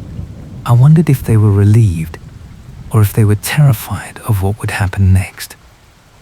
Over the following weeks, the investigation continued to expand. The state police brought in a cold case task force. They cross-referenced unsolved disappearances with Victor Landry's financial records. They interviewed former employees. They searched properties Victor had owned over the years. They found 2 more bodies, one buried on a vacant lot Victor had sold in 2005, another in a wooded area behind a property Carl Howe had managed in the 90s. Both victims were women. Both had been reported missing. Both cases had gone cold. The media coverage intensified. National outlets picked up the story. Victor Landry was no longer just a small-town real estate mogul convicted of covering up a murder. He was now being investigated as the architect of a decades-long criminal enterprise that had resulted in multiple homicides. The prosecutor filed amended charges: conspiracy to commit murder,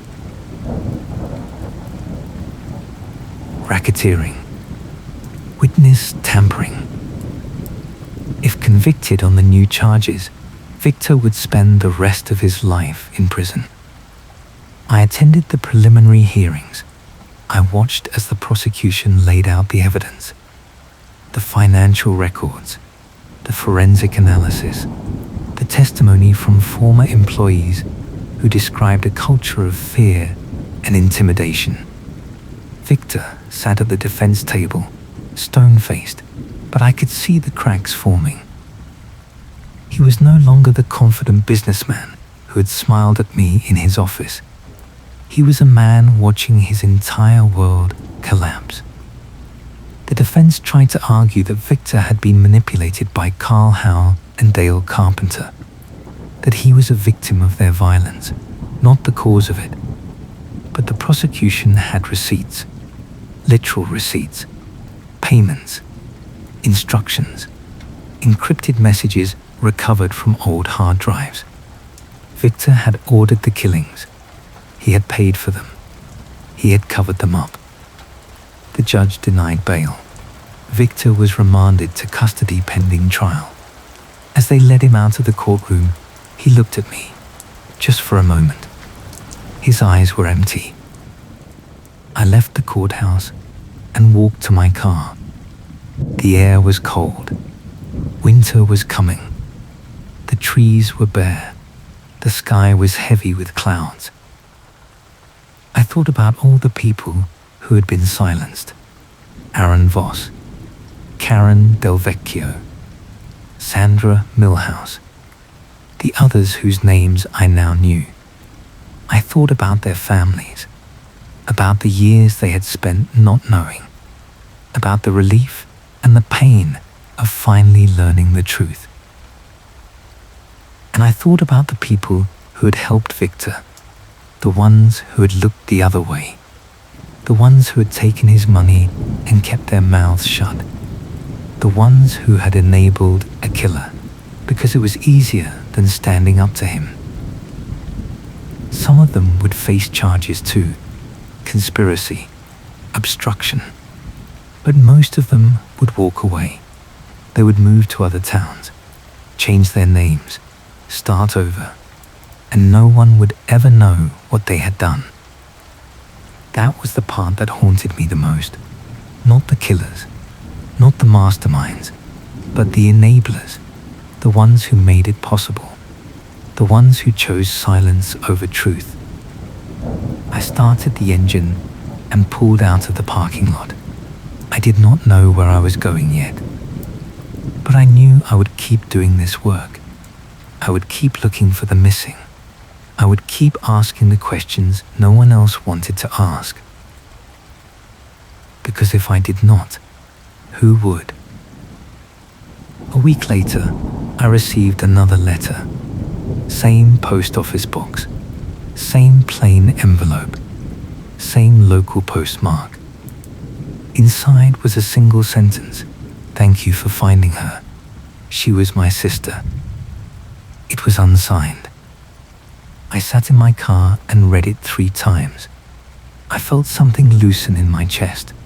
Not relief, not satisfaction, just a quiet acknowledgement that the work had mattered, that someone, somewhere, had been waiting for the truth.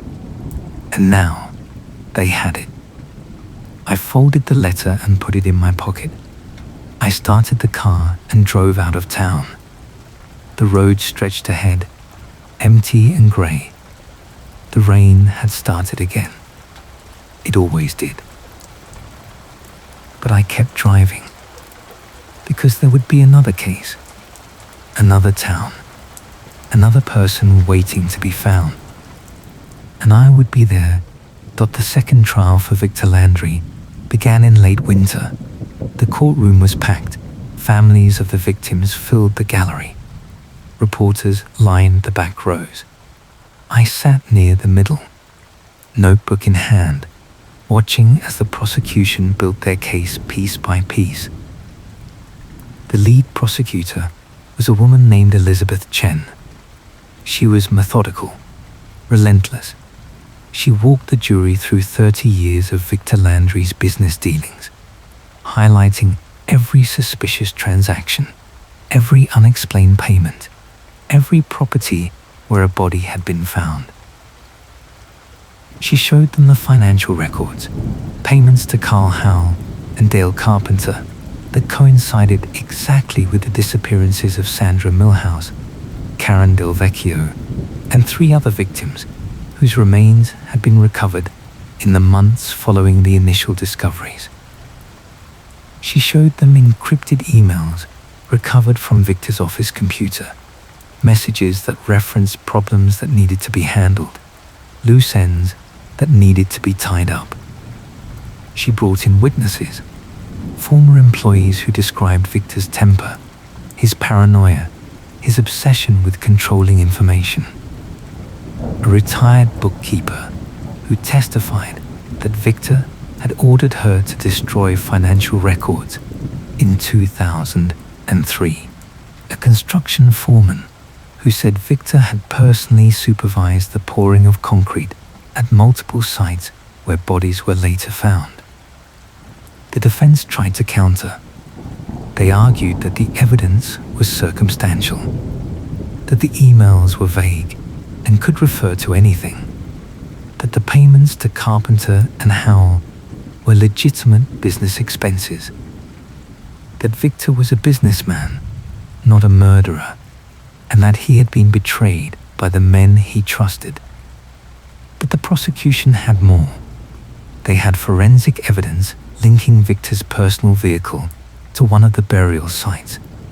They had phone records showing calls between Victor and Carpenter in the hours before Karen Del Vecchio disappeared. They had a recorded conversation between Victor and a business associate, where Victor said, "Some people do not understand that silence is more valuable than money." The defense called Victor to the stand.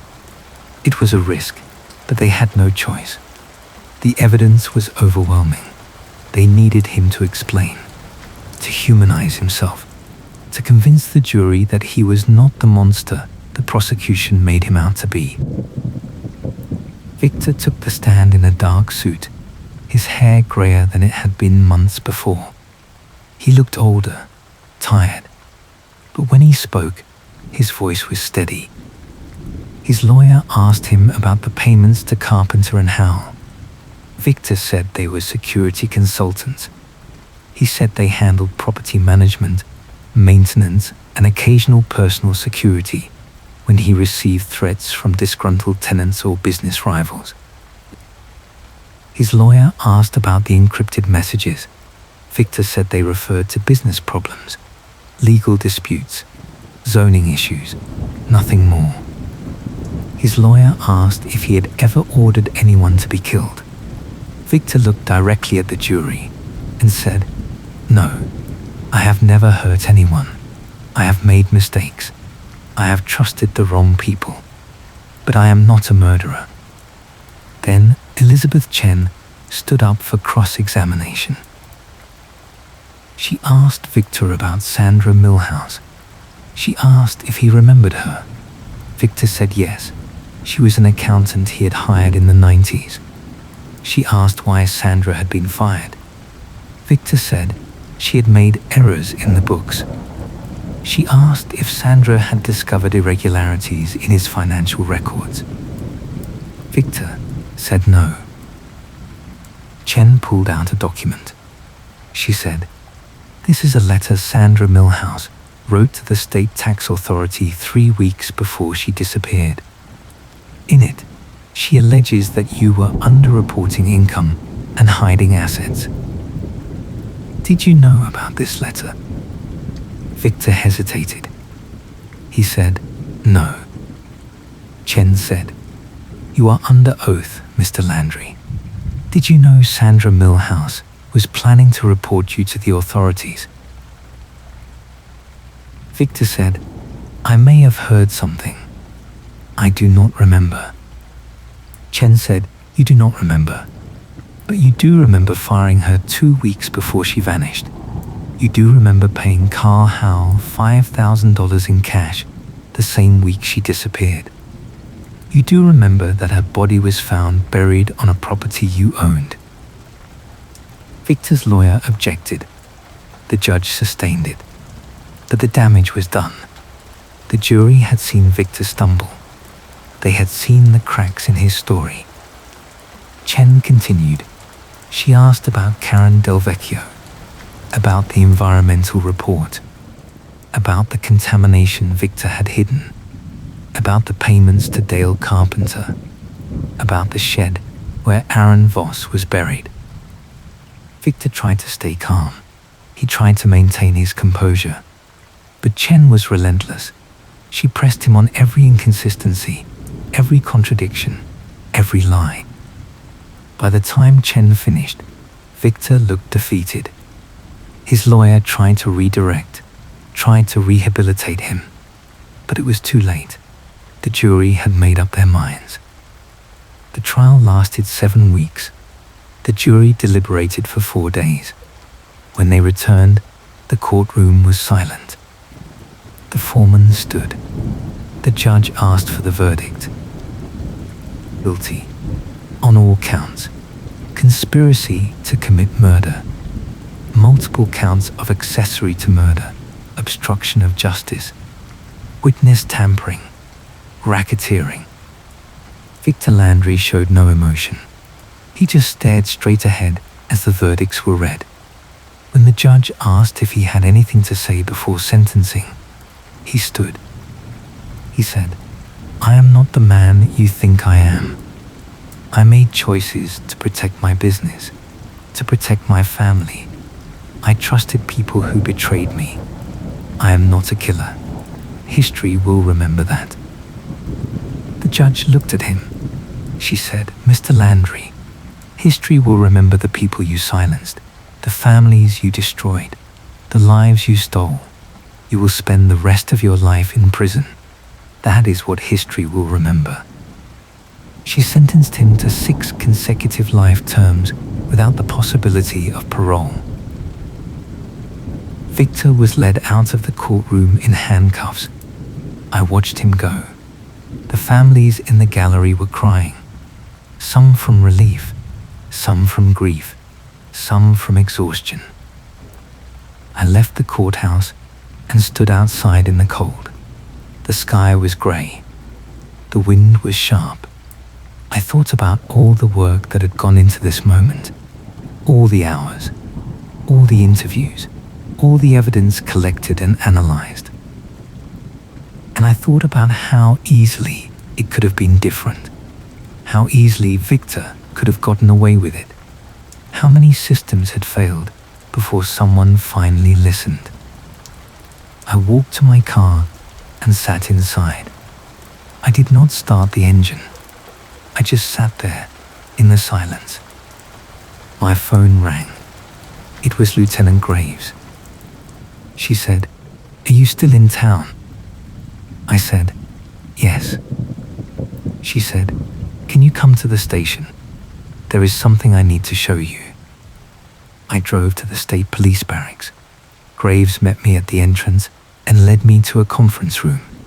On the table was a cardboard box. She said, "This arrived this morning. It was dropped off at the front desk. No name, no note, just this." I looked at the box. I said, "What is it?" She said, "Open it." I pulled back the flaps. Inside were files, dozens of them, old case files, missing person reports, incident reports, all from the same region, all from the past 30 years. I picked up one of the files. It was for a woman named Lisa Brennan, reported missing in 2001. Last seen leaving a bar in a neighboring county. Case went cold. I picked up another. A man named David Cortez disappeared in 2007. His car was found abandoned near a construction site. No witnesses, no leads. I looked at Graves. I said, "Where did these come from?" She said, "We do not know, but every single one of these cases has a connection to Victor Landry. Either the victims worked for him, or they were last seen near properties he owned, or their disappearances coincided with large cash withdrawals from his accounts." I said, "How many files are here?" She said, 18. I felt my stomach drop. I said, 18 more victims. She said, "Possibly. We are investigating all of them. We are cross-referencing with the evidence we already have." But if even half of these cases are connected to Landry, this is one of the largest serial murder conspiracies in state history. I sat down. I felt dizzy. I said, "Who sent this?" Graves said, "We do not know. The desk officer said a man dropped it off around 6 this morning. Older, white hair, walked with a cane. He said it was evidence in the Landry case, and then he left. We checked the security footage, but the camera was malfunctioning. We have no clear image." I said, "It could be someone who worked for Victor, someone who knows what he did." Graves said, "That is what we think. Someone with access, someone who kept records, someone who is either scared or guilty or both." I opened another file. A teenage girl named Amy Sinclair disappeared in 1996. Last seen walking home from school. Her backpack was found near the river. I closed the file. I said, "What do you need from me?" Graves said, "I need you to help us go through these. You know this case better than anyone. You know how Victor operated. If there are patterns here, I need you to find them." I nodded. I said, "I will do it." Over the next month, I worked with the State Police Task Force. We went through every file in the box. We built timelines. We mapped locations. We interviewed families of the missing. We searched old financial records. And we found connections. Lots of them. Lisa Brennan had filed a harassment complaint against one of Victor's tenants 2 weeks before she disappeared. Victor had been copied on the complaint. David Cortez had worked as a day laborer on one of Victor's construction sites. He had been injured on the job and threatened to sue. He vanished before he could file the lawsuit. Amy Sinclair's father had been a business partner of Victor's in the 90s. They had a falling out over money. Amy disappeared 6 months later. Not all of the cases were connected. Some were dead ends. Some were unrelated tragedies. But at least 10 of the 18 files had clear links to Victor Landry. We brought the evidence to the prosecutor. She reviewed it. She said, "This is enough to reopen these cases. It is not enough to charge Landry with additional murders. Not yet. But it is enough to keep investigating." I asked her if Victor would ever face additional charges. She said, "Maybe, if we find bodies, if we find witnesses, if we find proof. But realistically, he is already serving 6 life sentences. He will die in prison no matter what. The question now is whether we can give these families closure." I said, "They deserve that." She said, "I know, and we are going to try." I left the prosecutor's office and drove out of town. I was exhausted, physically, emotionally. I had spent months submerged in this case. I had seen things I would never forget. I had heard stories that would haunt me for the rest of my life. But I also knew the work was not finished. There were still 10 families waiting for answers. There were still bodies that had not been found. There were still questions that had not been answered. I thought about the man who had dropped off the box of files. I thought about who he might be. A former employee, a business associate, maybe even a family member. Someone who had carried the weight of these secrets for years. Someone who had finally decided to let them go. I wondered if he felt relief. I wondered if he felt guilt. I wondered if he would ever come forward and tell us who he was. I drove back to the cabin by the lake. It was late afternoon. The water was calm. The sky was clearing. For the first time in months, I saw sunlight breaking through the clouds. I sat on the porch and looked out at the lake. I thought about Aaron Voss, about the bag in the mud, about the photograph with the red door. I thought about how that single discovery had unraveled an entire criminal empire. And I thought about all the other cases still out there, the ones that had not been solved yet, the ones where the evidence was still hidden, the ones where someone was still waiting to be found. I knew I would keep doing this work.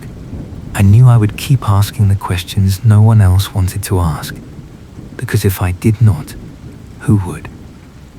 The sun set over the lake. The water turned gold, then orange, then dark. The rain had stopped. The air was still. I sat there in the quiet and listened to the sound of the water lapping against the shore.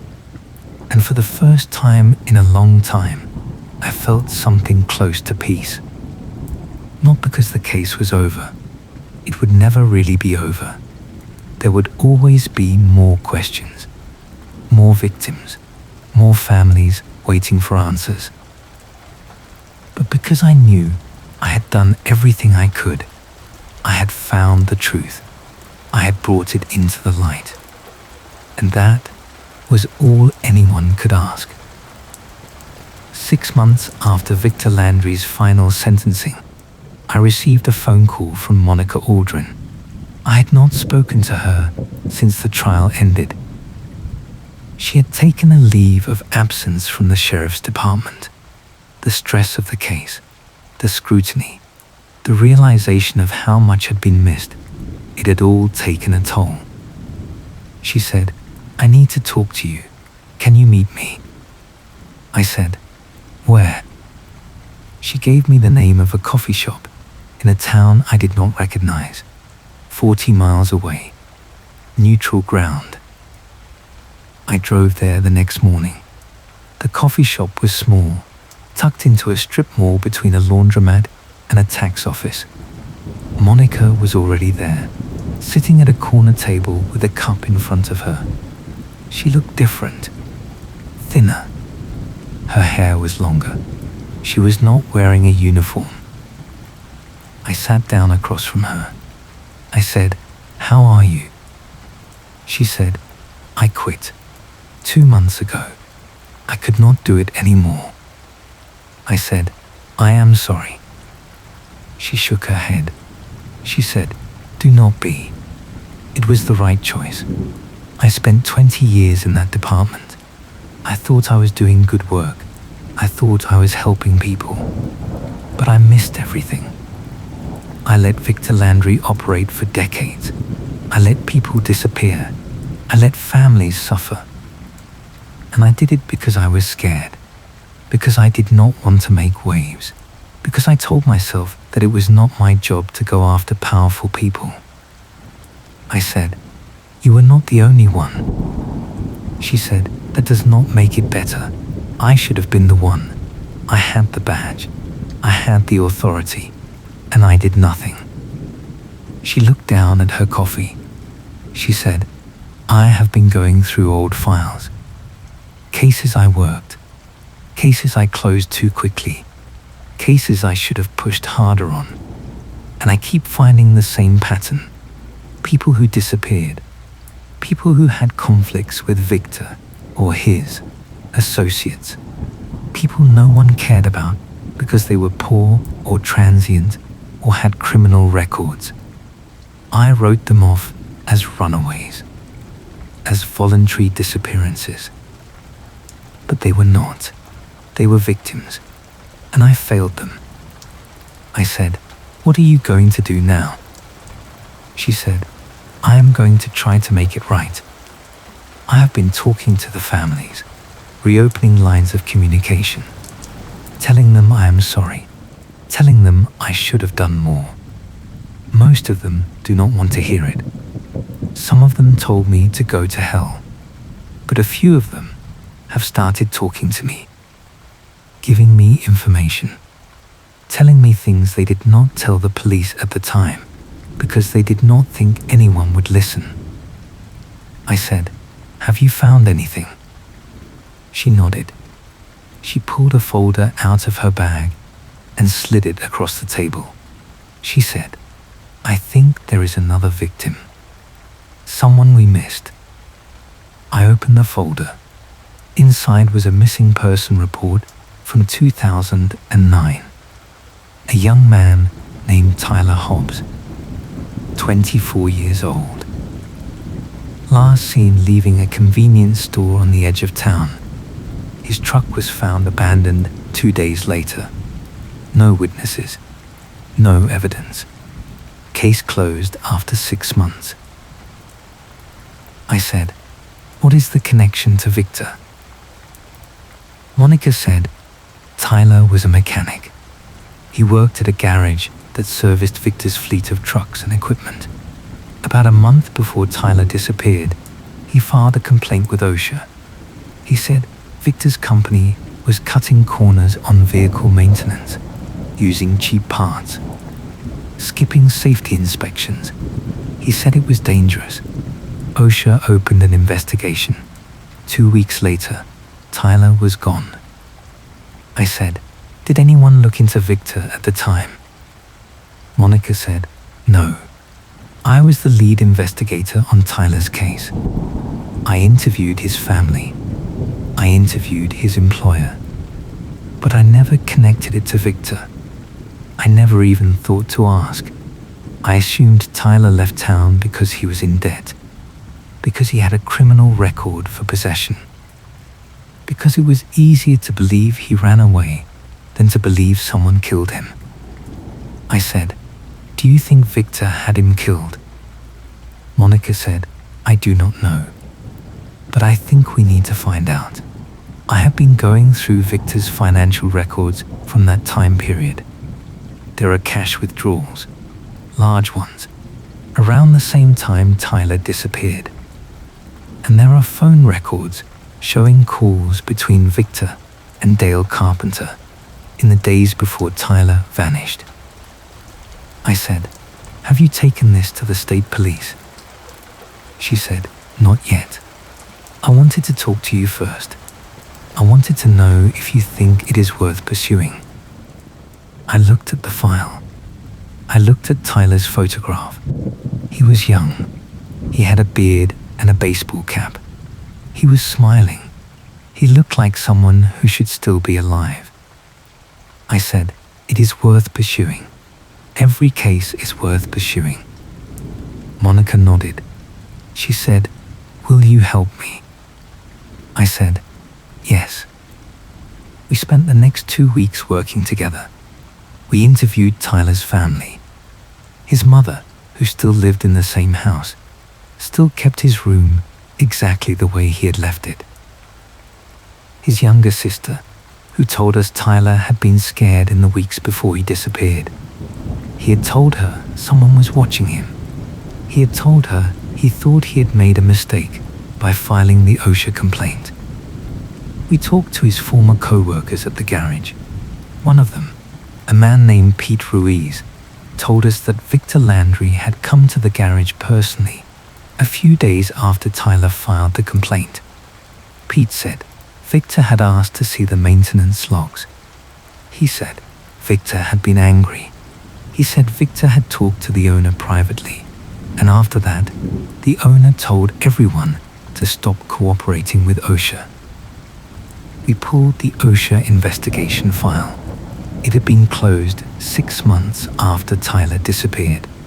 The finding was that the complaint could not be substantiated due to lack of witness cooperation. The lead investigator noted that the original complainant, Tyler Hobbs, was no longer available for interview. We traced Tyler's last known movements, the convenience store where he was last seen, the route he would have taken home, the location where his truck was found. It was near the river, less than 2 miles from the shed where Aaron Voss had been buried. Monica and I stood on the riverbank where Tyler's truck had been found. The ground was soft. The water was dark. The trees were dense. Monica said, "This is where it happened. I can feel it." I said, "We need to search this area. We need ground-penetrating radar. We need cadaver dogs." Monica said, "I will call Lieutenant Graves." Graves assembled a team. They searched the area for 3 days. On the 3rd day, the cadaver dog hit on a spot about 100 yards from where Tyler's truck had been found. The forensic team excavated. 6 feet down, they found human remains. The remains were badly decomposed, but there were enough identifiers to make a preliminary match. Dental records confirmed it. Tyler Hobbs. He had been buried there for over a decade.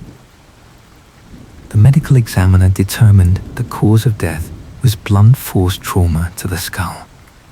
He had been struck from behind. He had died quickly. His body had been wrapped in plastic and buried in a shallow grave. Lieutenant Graves called me with the results. She said, "This is another homicide. And based on the timeline and the evidence, it is consistent with Victor Landry's pattern. We are reopening the investigation." I said, "Will you be able to charge Victor?" She said, "He is already serving life. But we can add this to the record. We can give Tyler's family closure. That is what matters now." I called Monica and told her. She cried, not from sadness, from relief, from the knowledge that she had finally done what she should have done years ago. Tyler's family held a memorial service. I attended. So did Monica. So did Lieutenant Graves. The church was small and packed. Tyler's mother stood at the front and spoke. She thanked us. She said her son could finally rest. She said she had spent 14 years not knowing, and now she knew. After the service, Tyler's sister approached me. She said, "Thank you for not giving up, for caring when no one else did." I said, "I am sorry it took so long." She said, "It does not matter. You found him. That is what matters."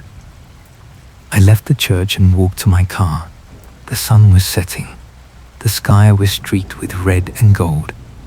I thought about Tyler Hobbs, about the 14 years his family had spent not knowing, about how easily his case could have stayed closed forever. And I thought about all the other cases that were still out there, the ones that had not been solved, the ones where families were still waiting, the ones where the truth was still buried. I got in my car and started driving. I did not know where I was going, but I knew I would keep looking, because that was the work. That was what mattered. Over the following months, the investigation continued to expand. The state police identified 3 more victims connected to Victor Landry. All of them had been people who posed threats to his business. All of them had disappeared under suspicious circumstances. All of them had been written off as runaways or voluntary disappearances. The total count was now 10 confirmed homicides directly linked to Victor Landry's criminal enterprise. And there were still 8 unsolved cases from the box of files that remained under investigation. Victor Landry would never be charged with the additional murders. He was already serving multiple life sentences. There was no point in pursuing new charges. But the investigations continued anyway, because the families deserved answers, because the victims deserved to be remembered. I continued to work with the task force. I helped review files. I helped interview witnesses. I helped search for evidence. And slowly, case by case, we brought the missing home. One afternoon, I received a call from an unknown number. I answered.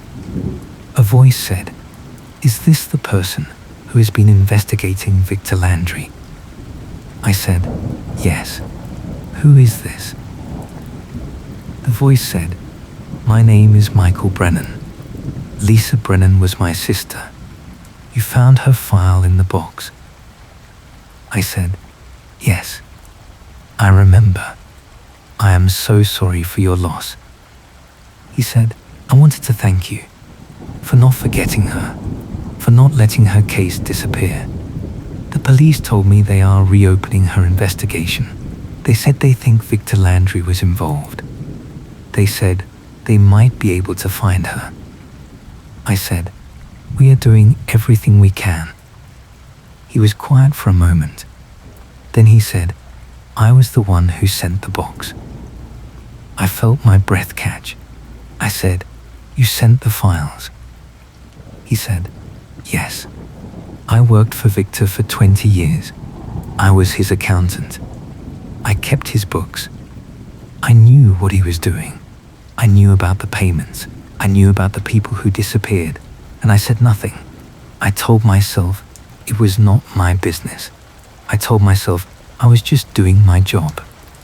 But I knew, and I did nothing." I said, "Why did you come forward now?" He said, "Because I am dying. Pancreatic cancer. I have maybe 3 months left. And I could not die knowing I had kept those secrets. I could not die knowing my sister's killer was never held accountable.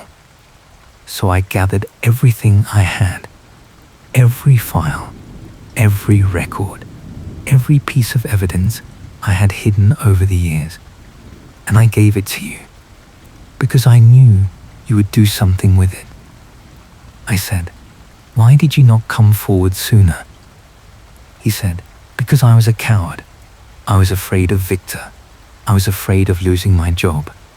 I was afraid of what would happen to me. And by the time I realized I should have said something, it was too late. Too many people were already dead, including my sister." I said, "I am so sorry." He said, "Do not be sorry. Just find her. Please, let me know she is not lost anymore." I said, "We will. I promise." He thanked me and hung up. I sat there with the phone in my hand. I thought about Michael Brennan, about the weight he had carried for 20 years, about the guilt that had finally broken him. And I thought about all the other people who had known, who had seen, who had stayed silent, not because they were evil, but because they were scared, because they were human. I called Lieutenant Graves and told her about Michael Brennan. She said, "We need to interview him. We need everything he has." I said, "He is dying. He does not have much time." She said, "Then we need to move fast." The task force interviewed Michael Brennan over the course of 2 weeks. He gave them everything: financial records, emails, notes, recordings. He walked them through 30 years of Victor Landry's operations. He identified properties. He identified associates. He identified victims. By the time the interviews were finished, Michael Brennan was too weak to leave his house. But he had given the task force everything they needed to close multiple cases. Lieutenant Graves called me 2 weeks later. She said, "We found Lisa Brennan. She was buried on a property Victor sold in 2002. Michael gave us the location. We excavated. We recovered her remains. We have confirmed her identity." I said, "Does Michael know?" She said, "We told him yesterday. He died this morning, peacefully, at home. His family was with him." I closed my eyes. I said, "At least he knew. At least he got to know she was found. Graves said, yes, he did. I hung up and sat in the silence. I thought about Michael Brennan, about the choice he had made at the end of his life, about the courage it took to finally tell the truth. And I thought about redemption, about whether it was possible, about whether one act of honesty could balance out 20 years of silence. I did not know the answer, but I knew that Michael Brennan had tried. And in the end, that was all anyone could do. The case officially closed 1 year after Aaron Voss's remains were discovered in the riverbank mud. 10 confirmed victims, 8 more cases still under investigation. Victor Landry and Dale Carpenter, both serving life sentences with no possibility of parole. Carl Howell dead, but his role in the murders documented and acknowledged. The families held a memorial service, a small gathering in a park near the river. They planted trees, one for each victim. Aaron Voss, Karen Del Vecchio, Sandra Milhouse, Tyler Hobbs, Lisa Brennan, and the others whose names were now known, whose stories were now told. I attended. I stood in the back and watched as the families spoke. Some told stories about the people they had lost. Some simply said thank you. Some cried. Some stood in silence. Jennifer Hollis approached me after the service. She said, "I wanted you to have this." She handed me a photograph. It was the same one that had been found in Aaron's bag, the one with the red door. She said, "Aaron would have wanted you to have it as a reminder that truth matters, that people matter, that someone always needs to care enough to look." I took the photograph. I said thank you. She smiled, a tired smile, but a real one. She said, "No, thank you." I left the memorial and drove back to the cabin one last time. I packed my things. I closed up the place. I stood on the porch and looked out at the lake one final time. The water was calm. The sky was clear. The trees were beginning to turn green again. Spring was coming. I thought about all the work that had been done, all the people who had been found, all the families who finally had answers. And I thought about the ones who were still waiting, the cases still unsolved, the bodies still missing, the truth still buried. I got in my car and started the engine. I pulled onto the road and drove away. The cabin disappeared in the rearview mirror. The lake faded behind the trees. I did not know where I was going next, but I knew there would be another case, another town, another voice in the dark saying, "Please, help me find them." And I would. Because that was the work. That was the promise. That was the reason I kept driving through the rain, through the silence, through the places no one else wanted to go. Someone had to listen. Someone had to care. Someone had to remember. And as long as there were people waiting to be found, I would keep looking. The road stretched ahead, empty, quiet, endless. And I kept driving.